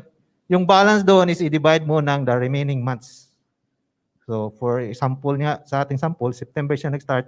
So September, October, November, December. So divide mo ng 4 months. Yan po yan. Kaya nag-iiba po yung withholding tax natin pagdating ng September, October, November, December. Ayan. Sir Ayan, wala mi actually na-inform nga magdala og ka ng scientific calculator. Oo. Kapartner nga Rada, may nalang gani nga wala exam nga mahitabo. Kay kung naay exam, murag mo na gining panahon nga pangubigugid ko. Yes. Ka-DepEd Paulo, before ka mag-proceed, murag naaman tingali ko'y pangutana para kang Sir Ayan. Sir Ayan, kana bang mga ga-withhold og feelings? Taxable po na siya? Ayay. Nako. Labot, exempted na, attorney. Nakadungog mo ato tanan tax exempt ang pag-withhold sa feelings pero murag wala ganahi si Miss Fatima Ana o si Direk Mary kay ang mga pag-withhold og feelings murag kinahanglan na sila mugawas. Anyway, Ayan, partner, tama, go tama. ahead, partner. Anyway, sus ginaw ko, mura di kay ko makarelate ana partner. Anyway, Sir Ian, how do we determine the amount of taxable other benefits? Thank you ka DepEd Paula no, ka DepEd Rada. Mention na ako kanina no na ato'y add natin na yung taxable other benefits. So aside sa basic salary, mayroon pang mga binabayaran yung DepEd or benefits na binibigay sa isang empleyado ng DepEd no. Customized lang po ito sa DepEd Region 10 kasi doon sa tax code talaga marami yung nakalagay doon pero hindi natin i-touch. So for these benefits, so yung benefits na na-receive ng isang DepEd employee ng Region 10, these benefits can be taxable directly or non-taxable or exempt in full or in part. Yung mga taxable na directly taxable talaga, yun yung ina-add natin directly to yung tax treatment niya is added to taxable income. These are the overtime pay, yung honoraria, yung sabak, then yung hazard pay, no? Then mayroon pong yung tinatawag sa tax code natin na de minimis benefits. So these benefits are relatively small value given by the employer to his or her employee to improve health, goodwill, contentment, or efficiency of his or her employees. So the tax treatment po nito, yung de minimis na kinikonsider na de minimis, is the de minimis benefits is exempted up to the ceiling provided or determined by the Bureau of Internal Revenue. So the excess of the said ceiling per benefit yun na identified doon is added to the other benefits na subjected to the 90,000 threshold. Yan po ito po yung mga de minimis benefits. Number 1, ito po yung clothing allowance. Yung clothing allowance po under that de minimis is maximum of 6,000 per annum. So naka equal talaga siya sa benefit na na-receive natin na 6,000. Usually na-receive natin itong clothing allowance sa March or April. Then laundry allowance. These are for the mga public health workers. Meron silang laundry allowance, mga ka-DepEd. De minimis po, maximum 300 per month. Then mayroon po tayong monetization of leave credits. So, for government employees, yung amount na final mo na number of days, ilang number of days yun, regardless of number of days, ilan yung amount, yung monetization of leave credits po is fully exempted. Wala po siyang, hindi po siya magiging taxable or portion thereof, wala. So, yun po yung monetization of leave credits. Sir Ian, just before you proceed, Sir Ian, just a little clarification. Yung monetization ng leave credits, tama ba? Yung iba kasi parang nag-apply sila niyan after or just before they or after their retirement? O kailangan ba talaga from time to time magmo-monetize ka? Hindi po kailangan na doon na sa end na or mag-retire ka na. Yun yung iba din yung after na nag-retire ka, terminal leave benefits. Yun yung pag-end mo ng term mo, yung naiwan doon na leave credits is nagiging converted into cash. So yun yung terminal leave benefits. Pero mayroon ding iba, yung sinasabi mo na kung kailan pa magre-retire, doon pa mag-monetize. Pwede naman mag-monetize po, pero may requirements po kasi yung kuan ng monetization of credits na parang kailangan mo pa ng mga ganito.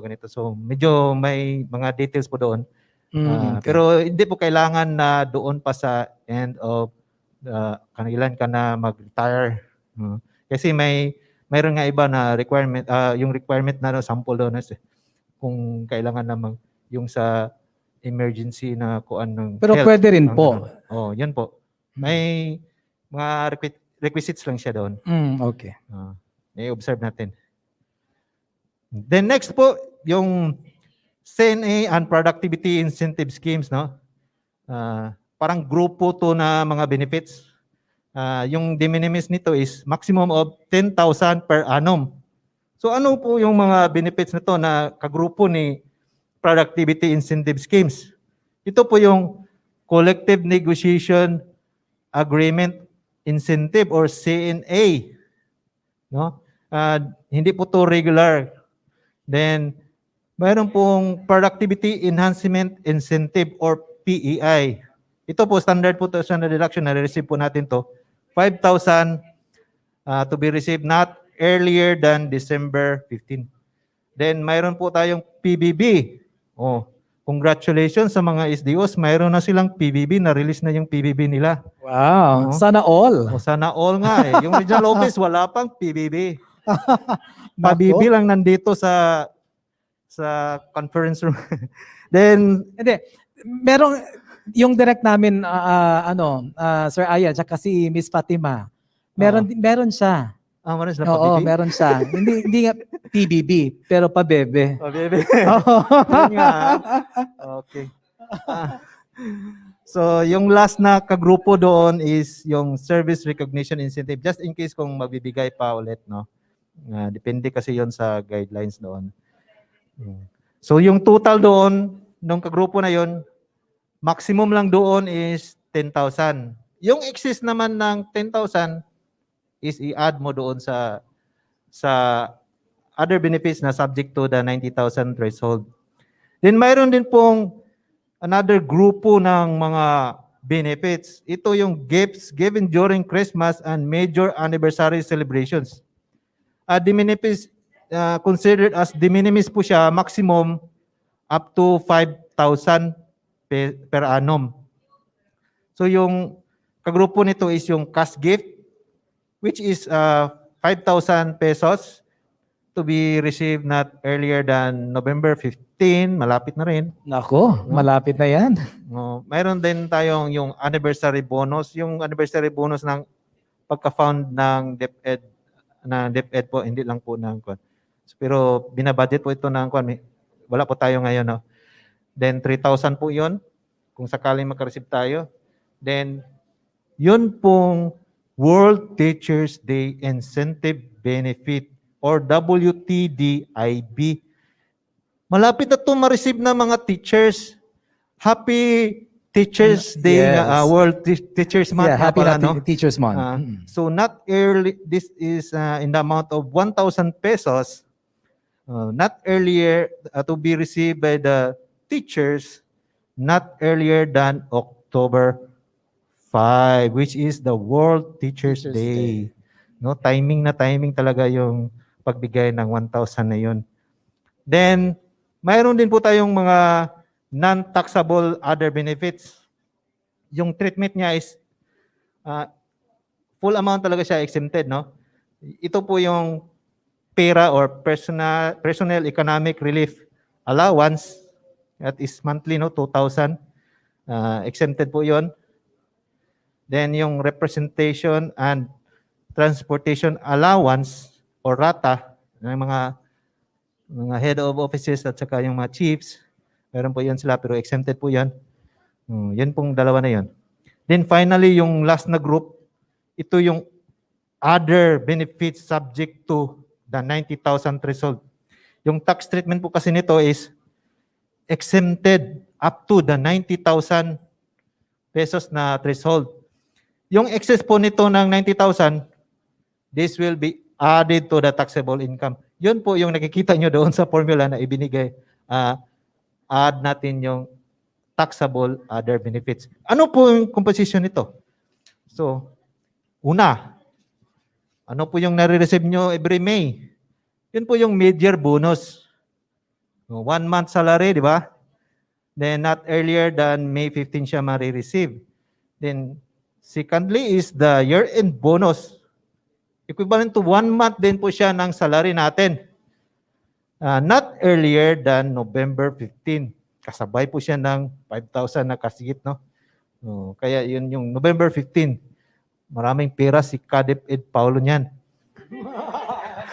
At si DepEd Rada.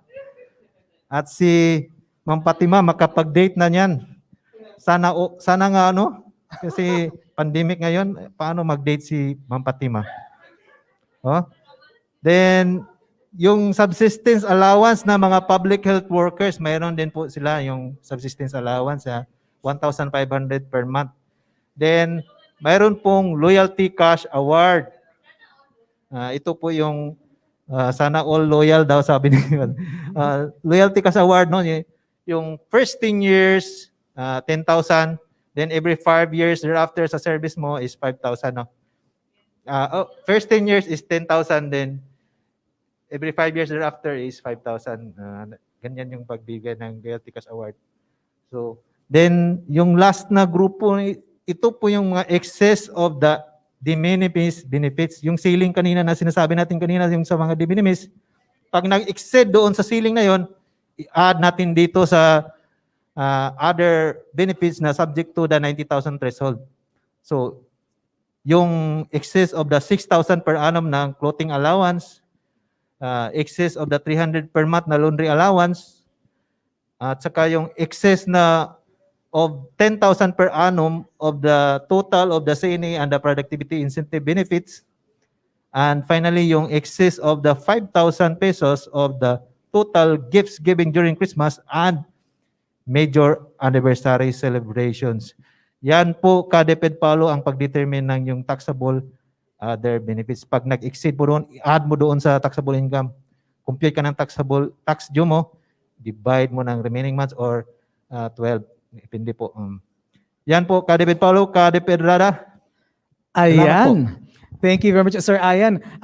Kapartner na Rada, buti na lang yung discussions ni Sir Ayan ang nagtapos sa nagtapos tungkol dun sa mga benefits, bonuses, incentives, kasi hindi talaga tumatak sa isipan ko yung yung tax eh. Puti na.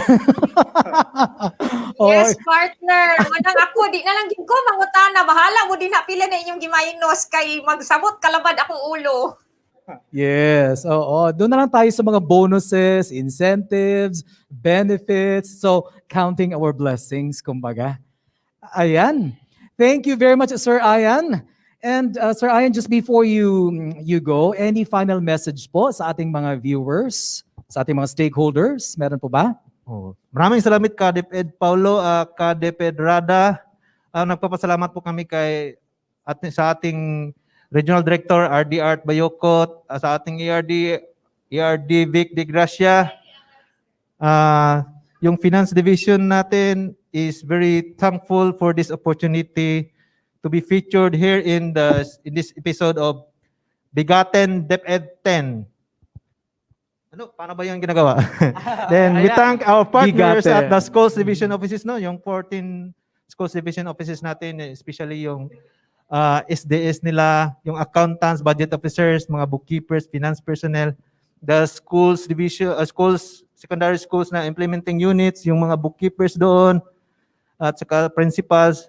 Thank you for submitting your complete, accurate, reliable, and timely reports. So may kuan yun, CART, complete, accurate, reliable, and timely reports. Thank you po. Kung hindi po sa pag-submit nyo ng CART na reports nyo is hindi po na pag-submit ang region as complete, accurate, reliable, timely, consolidated reports ng region. So thank you po. So far, so good. Maraming salamat po talaga sa mga partners natin dyan sa schools division sa mga implementing units natin na schools, no? Then to all the viewers, we hope to have clarified about your withholding tax deduction. So yung payroll pa dati kasi nandyan sa finance pa dati, maraming tanong yan yung mga teachers about sa withholding tax nila. So may iba sumusulat, explain tayo na explain. Pareho lang naman pero case to case lang siya, no? Kaya itong opportunity nito is at least na-clarified sila, ganun pala pag-compute ng withholding tax. Ma-check nyo yun, yung kasi may certificate na binibigay sa inyo, yung BIR 2316. So, thank you po mga ka-DepEd. Mabuhay po ang DepEd. Thank you. Ayan, once again, mga ka-DepEd, the Finance Division headed by Chief Mary Ann D. Neri, represented by the Supervising Administrative Officer Ayan O. Cabahog, Administrative Officer 5 Minerva P. Gabule, and Accountant 2 Maricor E. Perez. Partner Ngarada. Yes, ka-DepEd Paulo and mga ka-DepEd, puspusan po talaga ang ginagawang paghahanda din ng ating mga dibisyon at eskwelahan para sa nalalapit na pagbubukas ng klase. Kaya't panoorin at pakinggan natin ang mensahe ng ating butihing Direktor, Direktor Arturo V. Bayocot. Panoorin po natin to.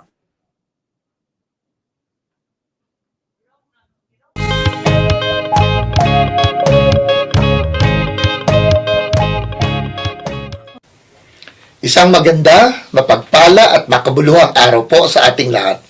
Mula dito sa amin sa Kagawaran ng Edukasyon, sa amihan ng Mindanao. At the outbreak of COVID-19 pandemic, we responded to the Secretary's call.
Isang maganda, mapagpala at makabuluhang araw po sa ating lahat. Mula dito sa amin sa Kagawaran ng Edukasyon, sa amihan ng Mindanao. At the outbreak of COVID-19 pandemic, we responded to the Secretary's call to continue education, prepared our basic education learning continuity plans, braved the challenges, and finished with high spirits the school year 2020-2021. And as we were preparing for the new school year, we directed our efforts to our Brigada Eskwela and adopted the slogan, Bayanihan para sa Paaralan, as our theme to call for our collective efforts in promoting collaboration for safe living and addressing social issues and concerns in schools, at home, and in the community.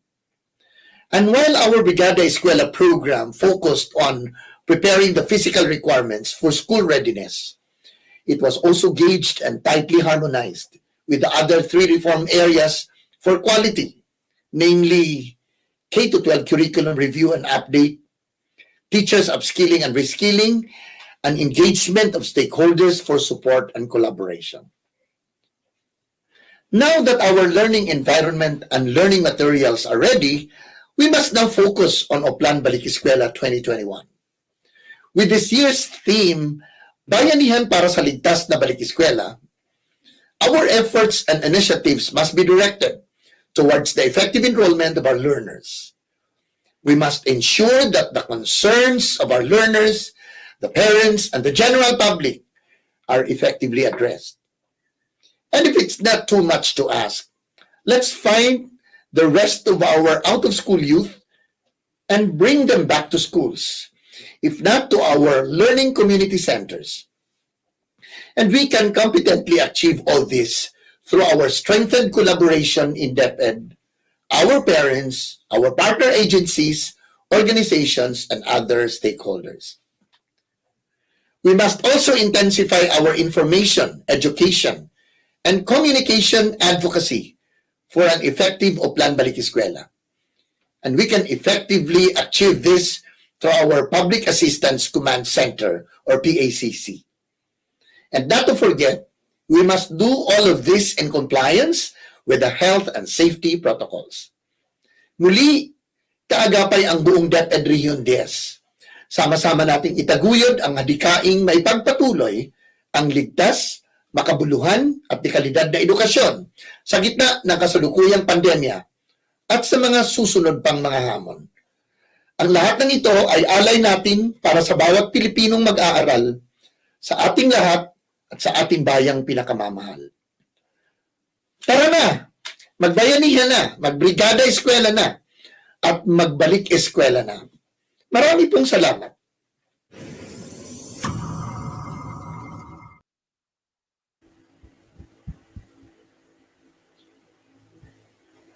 Ito, hindi, para na-off ko yata yung microphone ko eh. Ayan, kaugnayan mga ka-DepEd at ka-partner na RADA, ito yung mga dapat nating tandaan para sa pagpapatala.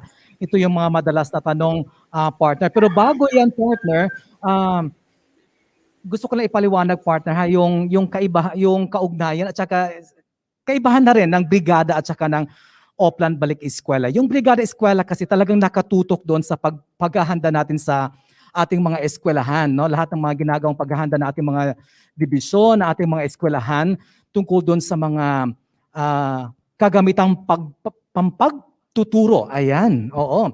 Pero ito namang Oplan Balik Eskwela, ito naman yung nakatutok talaga doon sa pag-assist natin sa ating mga learners na kahit paano ay ma-enroll talaga sila ng tama at makapasok sila doon sa lalong-lalo na sa unang araw ng pasukan. Ayan. Oo. Kaya ito yung mga madalas na tinatanong, kapartner na RADA, ito yon. Mga gabay para sa magulang, tagapangalaga po. Ito para sa mga papasok ng mag-aaral sa kindergarten grade 7 at 11. Tama ba? Tama ba yan? Ayan. Ang mga magulang o tagapangalaga ng papasok ng mga mag-aaral sa grade 7 at 11 ay dapat na makipag-ugnayan sa napiling paaralan upang kumpirmahin ang kanilang mga intensyon sa pagpapatala ng kanilang anak sa pamamagitan ng digital or physical enrollment platforms na iniimplementa ng mga paaralan tulad ng mga naunang proseso sa early registration. Kapartner na RADA. Yes, partner. Kabantay ka. Nagkuha na ko sa akong antipara. At para naman sa mga transferees, ang mga mag-aaral na may planong lumipat mula sa ilang paaralan, pinagmulang paaralan, tungo sa isang paaralan o ang lilipatang paaralan ay dapat na direktang makipag-ugnayan sa lilipatang paaralan sa pamamagitan ng kanilang enrollment contact details. At ang dating advisor ng mag-aaral ay hindi na kailangang magsagawa or mga siwa sa pagsusumite ng MLESF ng mag-aaral sa ililipat sa ibang paaralan. O di ba, partner? Lisod kayo ba sa? Nako, partner. Paghandaan man kasi marami to, ha? Marami to. Eto, para naman sa mga enrollees ng balik-aral. Ang lahat ng magpapatala para sa balik-aral ay dapat ng direktang makipag-ugnayan sa kanilang napiling paaralan para sa pagpapatala. Ang nasabing paaralan ay dapat na irehistro ang enrollment at survey data ng nagpapatala. Ayun, at para naman sa enrollees ng ALS or Alternative Learning System, maaaring ipahayag ng mga magpapatala sa ALS ang kanilang intensyon sa pamamagitan ng digital o physical enrollment platforms ng mga paaralan at barangay na may Community Learning Centers or CLCs. Nararapat na gamitin ang Modified ALS Form 2 or Annex A para dito alinsunod sa DepEd Order Number 58 Series of 2017, maaaring makakuha ng kopya ng form na ito sa digital o physical formats. Ayan, partner, ihanda mo na yung tubig mo dyan ha, at medyo mahaba-haba ito. Mga mag-aaral na lumipat mula sa pribadong paaralan na may naiwang obligasyong pampinansal. Naku, importante ito. Ito yung katanungan ka, partner Narada. Maaari bang matanggap o maitala ang isang mag-aaral sa isang paaralan pampubliko o pribado kung siya ay may naiwang obligasyong pampinansal sa kanilang pinanggalingang pribadong paaralan? Ito po yung sagot dyan.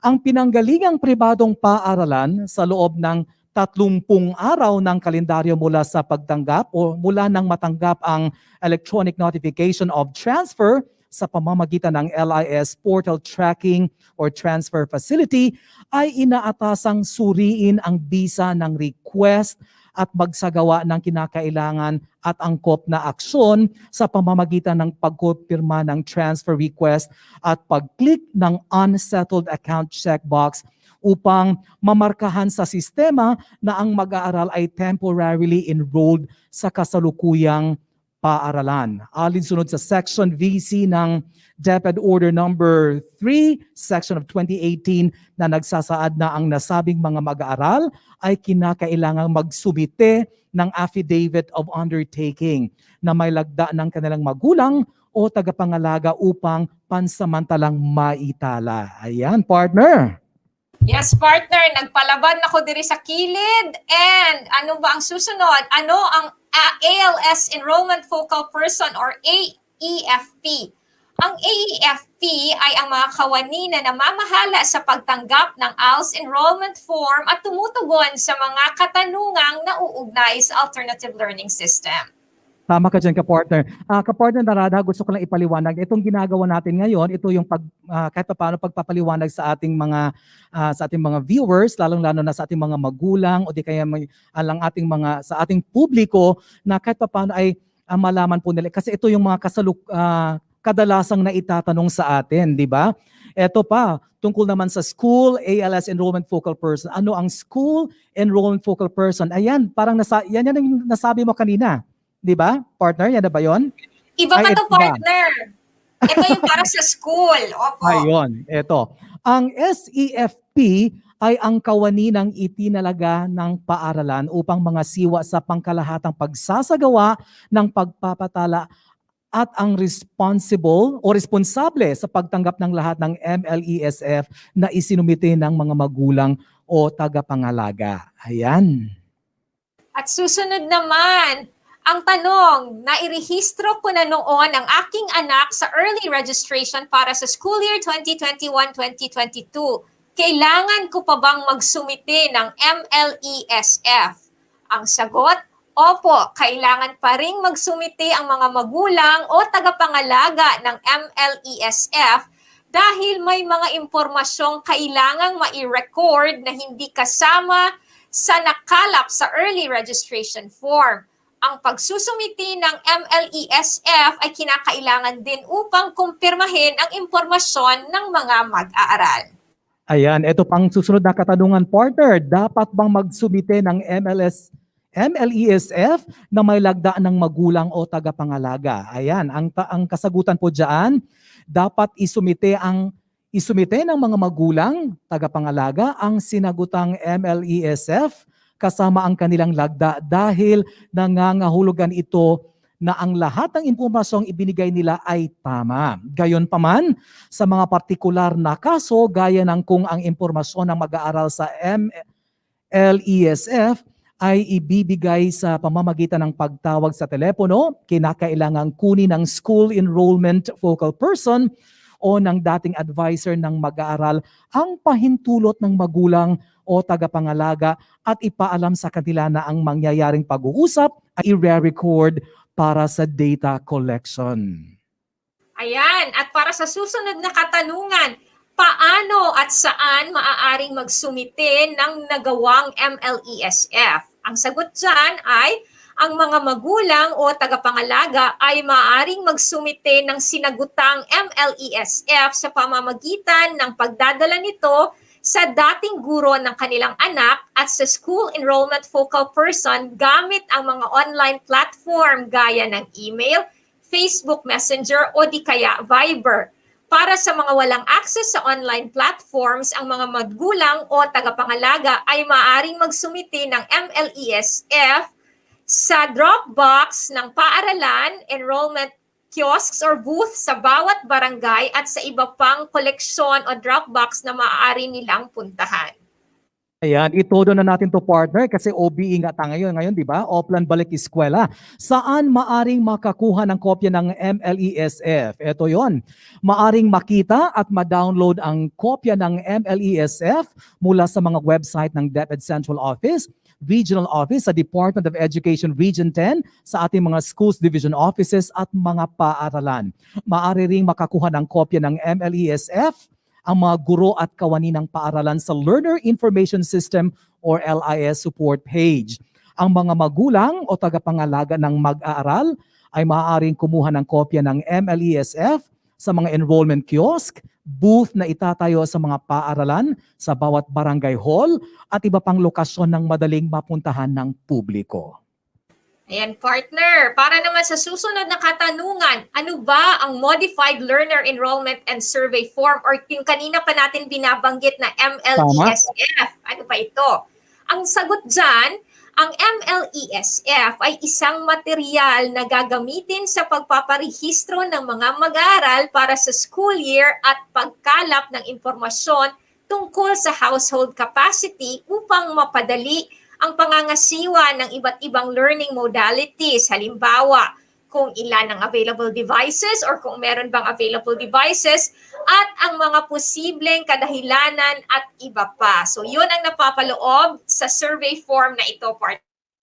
Ayan, patuloy tayo partner. Pinapayagan ba ang pagpapatala ng pagpapadala ng electronic format, scanned copy ng credential document para sa partikular na mga grade level? Ang sagot dyan, ang option na nagpapadala ng scanned credentials or documents gamit ang opisyal na email ng paaralan sa halip na nagpapadala ng hard copies ng dokumento ay para sa mga nagsipagtapos sa kindergarten na nagpasang lumipat at magpatala sa grade 1 sa ibang paaralan. Maari ring gamitin ng mga ALS mobile teachers ang pamaraang ito sa pagpapadala ng electronic or scanned copy ng portfolio assessment passer certificate para sa mga nagsipagtapos sa elementary at junior high school na nagpatala sa grade 7 at grade 11. Yes, at para naman sa susunod na katanungan, pinapayagan ba na ang pagpapadala ng electronic format or scan copy ng credential document para sa particular na mga grade level?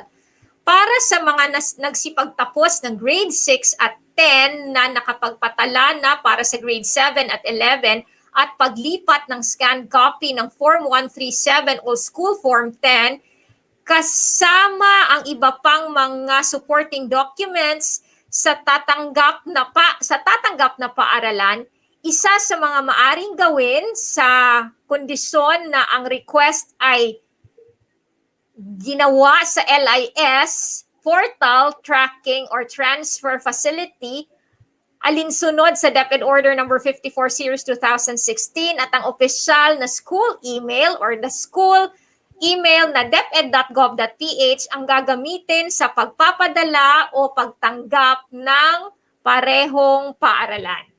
Nako, kailangan na nating ipaayos yung natin partner, yung sunglasses natin. Ha? Anyway, ito yung sunod na katanungan partner. Sino ang may responsibilidad sa paglipat ng school record ng mag-aaral?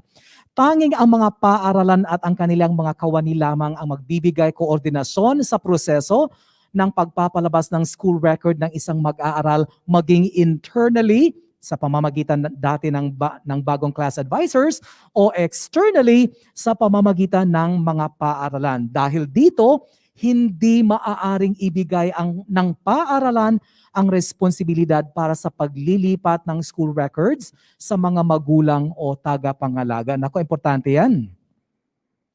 At isa pang katanungan, maaari bang tanggihan o hindi tanggapin ng paaralan ng isang mag-aaral kung hindi maibigay ng kanyang magulang o tagapangalaga ang kinakailangang mga dokumento sa panahon ng pagpapatala? Ang sagot, bilang konsiderasyon sa ating kasalukuyang sitwasyon, ang mga paaralan ay hindi maaaring tanggihan ang pagpapatala ng mga mag-aaral batay sa kakulangan ng mga kinakailangang dokumento sa panahon ng pagpapatala. Ayan, eto pa. Hanggang kailan maaring magsumite ng kinakailangang dokumento ng nakasaad sa DepEd Order Number 3 Series of 2018?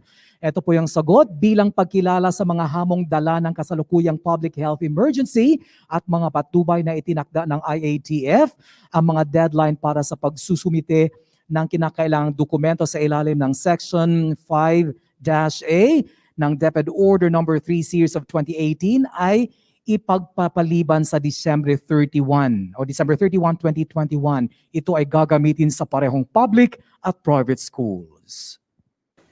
Isa pang katanungan, ano ang mga kinakailangang dokumento na dapat isumite sa pagpapatala ng aking anak? Ang mga kasagutan, number 1, kailangan ang sinagutang Modified Learner Enrollment and Survey Form or MLESF. Number 2, mga kinakailangang dokumento na nakasaad sa DepEd Order Number 3 Series 2018 or the Basic Enrollment Policy. Kung mayroon lang nakahandang kopya ang magulang o tagapangalaga, pakidala na lang po ng PSA birth certificate or formerly the NSO birth certificate at ang learner school form number 9 or that would be form 138 kung ang mag-aaral ay nagpapatala sa grades 1 to 12. Ito pa, ano ang mga kinakailangang dokumento na dapat isumite sa pagpapatala ng aking anak? Ayan, sa pagpapatala ang mga magulang o tagapangalaga ng mag-aaral ay dapat na magsumite ng sumusunod na dokumento sa pamamagitan ng online, email, Facebook Messenger, Viber at iba pa o sa mga itinalagang enrollment kiosk or booth. Ito na yata yung mga nasabi mo, partner, kanina. Ayan. Yes, at para naman sa mga enrollees ng ALS o the Alternative Learning System, maaaring ipahayag ng mga magpapatala sa ALS ang kanilang intensyon sa pamamagitan ng digital o physical enrollment platforms ng mga paaralan at barangay na may community learning centers or CLCs. Nararapat na gamitin ang Modified ALS Form 2 or Annex A para dito alinsunod sa DepEd Order Number 58 Series of 2017. Maaaring makakuha ng kopya ng form na nasa digital at physical format. Ito pa, para sa mga enrollees ng balik-aral, ito ang lahat ng magpapatala para sa balik-aral ay dapat ng direktang makipag-ugnayan sa kanilang napiling paaralan para sa pagpapatala.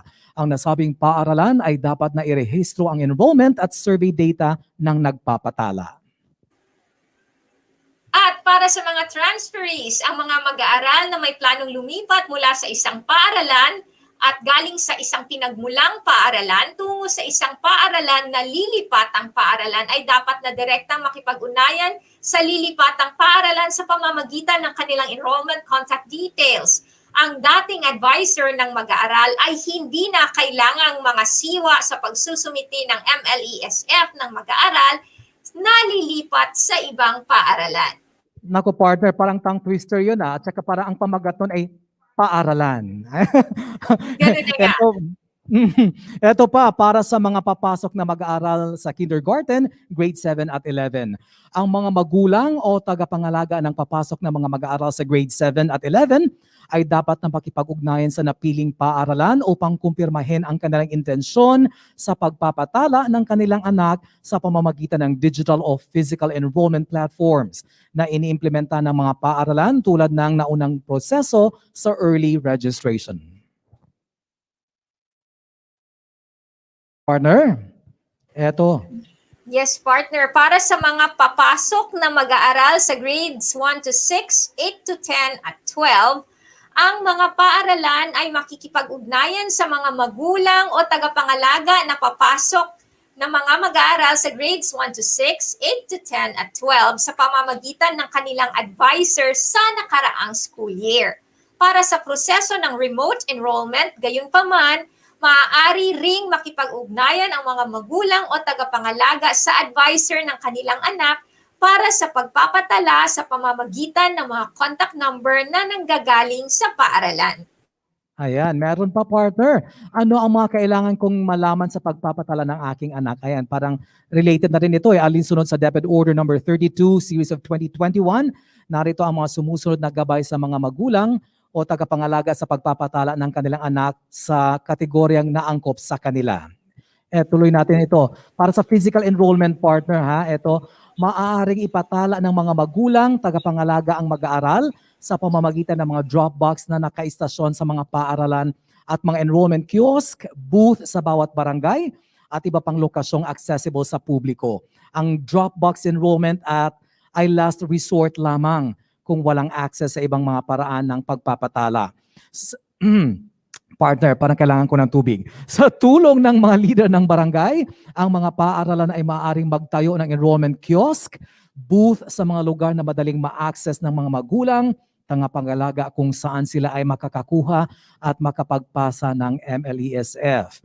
Ang mga magulang o tagapangalaga at iba pang taong kasama sa pagsasagawa ng physical enrollment ay pinapayuhan na mahigpit na sundin ang health and safety protocols upang maiwasan ang paghahawaan ng COVID-19. Yes, partner. At para naman sa remote enrollment, meron po tayong mga enrollment hotlines, ang mga School Enrollment Focal Person or Persons or SEFPs ay tatanggap ng mga tawag at sasagot ng mga katanungan mula sa mga magulang o tagapangalaga ng mga papasok na mag-aaral.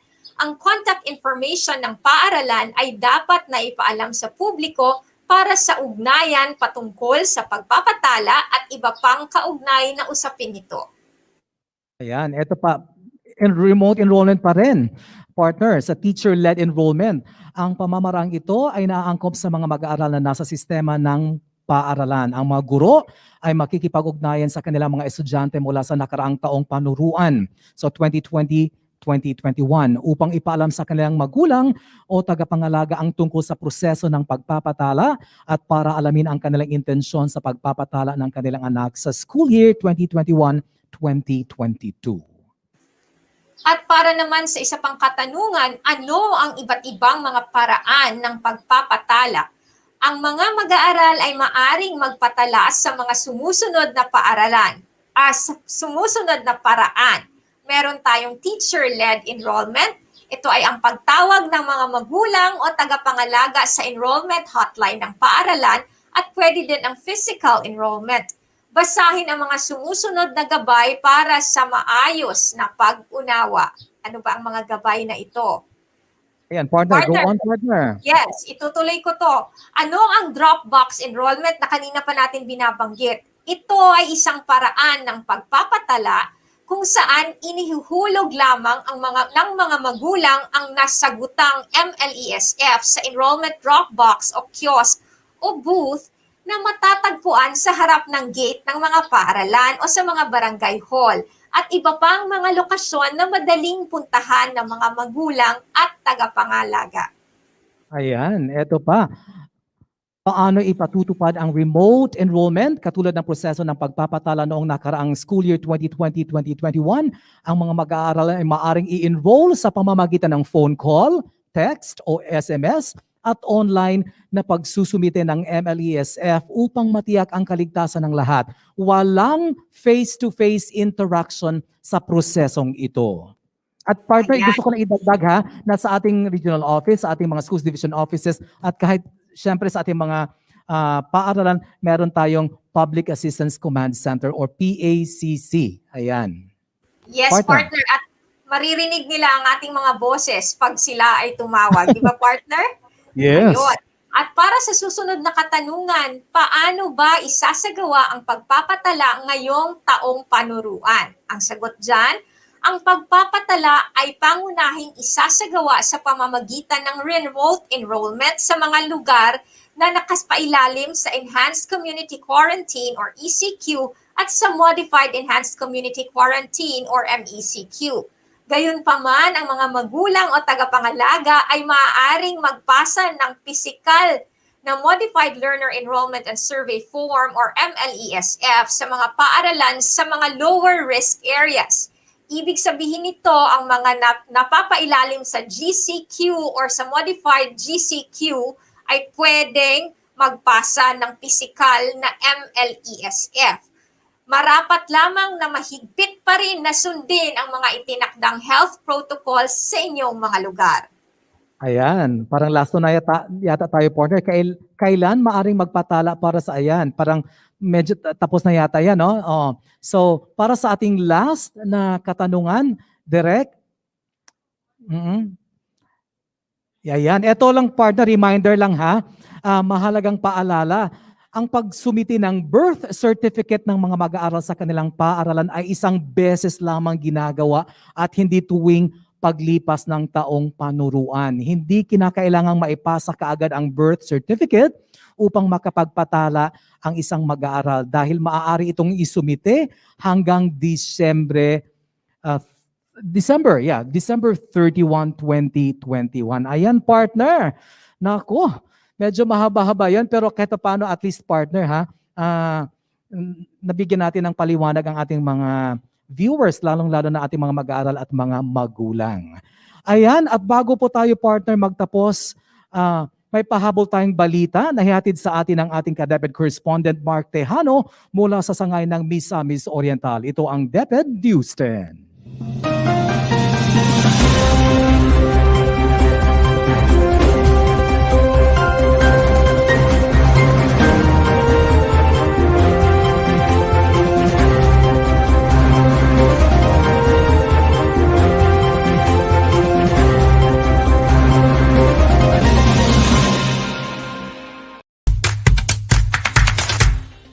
Mga ka-DepEd, sa good news naman tayo para sa mga taga-admin, finance at sa lahat ng non-school-based personnel ng Schools Division Office ng Misamis Oriental, sigaw nila, PBB 2019 is real. Mahigit 4 na taon nang hinintay at inaasam ng Division Office personnel ang PBB o Performance-Based Bonus. Matatandang hindi kasi naibigay ang 2017 at 2018 PBB dahil di na-meet ang mga requirements nito.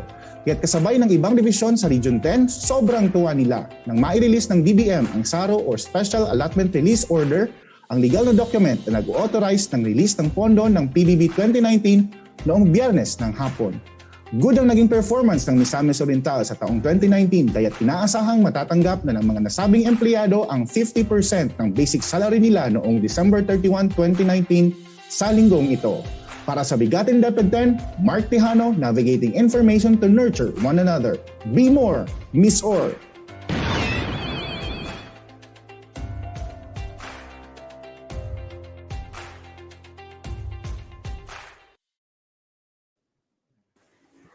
Ayan po mga ka-DepEd, ang ka-DepEd na Paulo, pasalamatan natin ang ating DepEd News 10 correspondent na si Mark Tejano mula sa sangay ng Misamis Oriental para sa DepEd News 10. At ka-DepEd Paulo, dahil ipinagdiriwang natin ang Teachers Month, ito naman ang ating panalangin para sa ating mga mahal na guro.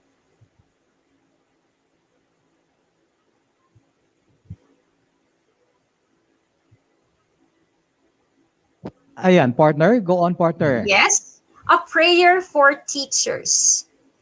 Giver of all wisdom and greatest of all teachers, look upon our teachers with love, grant them the resolve to nurture our eager minds and to never give up on us who fall behind.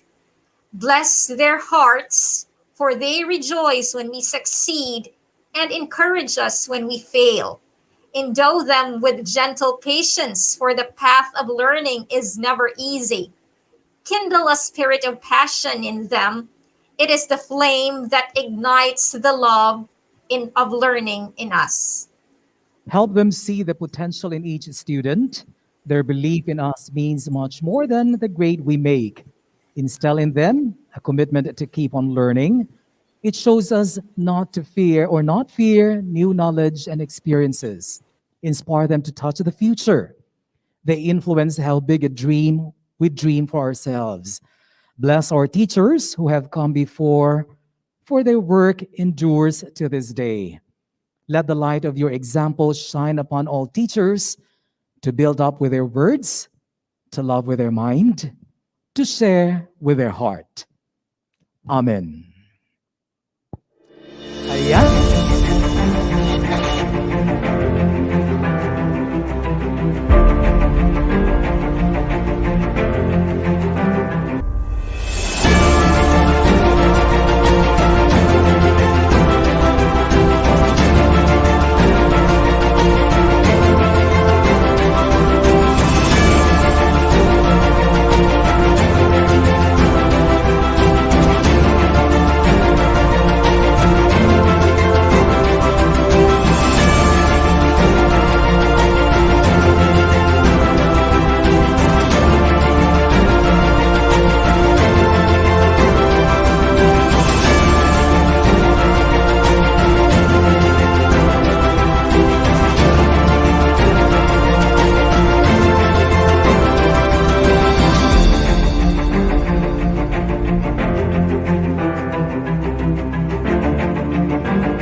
And finally, mga ka-DepEd, we say thank you to the following for making every episode of BigaTEN DepEd 10 possible. Our very own Regional Director, Arturo B. Bayocot, CESO 3, Assistant Regional Director, Victor G. De Gracia Jr., CESO 5, Chief Attorney Shirley O. Chato, Chief Mary Ann D. Neri, our Supervising Administrative Officer Ayan O. Cabahog, our Administrative Officer 5, Minerva P. Gabule, and of course, our Accountant 2, Maricor E. Perez. We also would like to thank our DepEd News 10 correspondent, Virginia Bagaboyboy of the Division of Tangub City, si Ma'am Mary Joy Tanagot of Oroqueta City, at si Mark Tejano ng Division of Misamis Oriental. Partner? Yes, partner. And how could we forget to thank our very own BigaTEN DepEd 10 Creative Force, Direct Mary Anthony C. Sieras. Direct, we miss you, and we continue to pray for the recovery of your mom. Get well soon po sa iyong nanay. And we would also like to thank Mr. Ralph Simon L. Mabulay, Ms. Fatima E. Villaremo, and Mr. Clifford B. Liponhay. Siyempre, with the support staff from the Office of the Regional Director, Juvie Estrella and Annabel Baculio. We would also like to thank Sir Elson Hamero and Team Camigin for the BigaTEN DepEd 10 jingle, Sir Nick Pañares for his generosity in helping us facilitate our account for the use of the StreamYard platform. At syempre, our DepEd Regional Office 10 family, the 14 schools division offices, all our DepEd 10 schools, and stakeholders. Maraming salamat din po sa lahat ng ating mga ka-DepEd, sa lahat ng nanunood sa atin ngayon. And of course, Paolo, thank you to our learners, the heart of DepEd Region 10. Maraming salamat po. And thank you to partner. Kita-kits sa sunod kita-kits sa sunod nga simana para sa lain na usab nato nga edisyon sa BigaTEN DepEd 10 kauban ang Division of Oroqueta City. Og dinhi natapos ang atong ika-23 nga edisyon sa BigaTEN DepEd 10 Season 2. Ako si Ramon Gonzalez Abrera aka ka-DepEd Paulo, ang inyong Public Affairs Unit Lead Officer. Padayon kita sa pagbantay sa atong mga kaugalingon, sa atong mga pamilya ug komunidad batok sa COVID-19 ug uban pang mga pagsulay. Yes, so gakuusab si Candy Zenia Racoma, ang inyong rakista, abogada, aka ka-DepEd Rada, usab nagaingon, taliwala sa mahagit sa pagpadayon sa edukasyon ni ining panahon sa pandemya, mas palambuon ta ang atong mga programa, mas ligunon ta ang atong pagtinabangay, ug mas hinigpiton ta ang atong positibo na panglantaw para sa atong magtutungha ug para sa atong nasod. Sa gihapon, kami ang inyong kauban, Kasaligan. kadangpan. Siyempre, ka-DepEd. Hangtod sa sunod higayon, kini ang BigaTEN DepEd 10. DepEd 10. Natin abutin, pagsisikapan natin kamping, kanilang na edukasyon para sa Thank you very much, Attorney Shirley Chato, ARD Vic, for guesting on the show. Of course, the Finance Division headed by Chief Mary Ann D. Neri, Sir Ayan, Ma'am Minerva, and Ma'am Maricor. Thank you very much. BigaTEN DepEd 10, BigaTEN DepEd 10.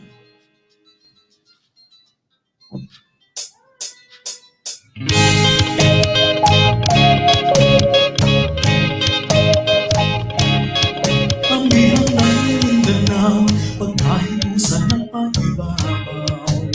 BigaTEN DepEd 10, pagpadami sa edukasyon, makikinig na maayikon. BigaTEN DepEd 10, DepEd mo na Mindanao, for the learners and now we're always here.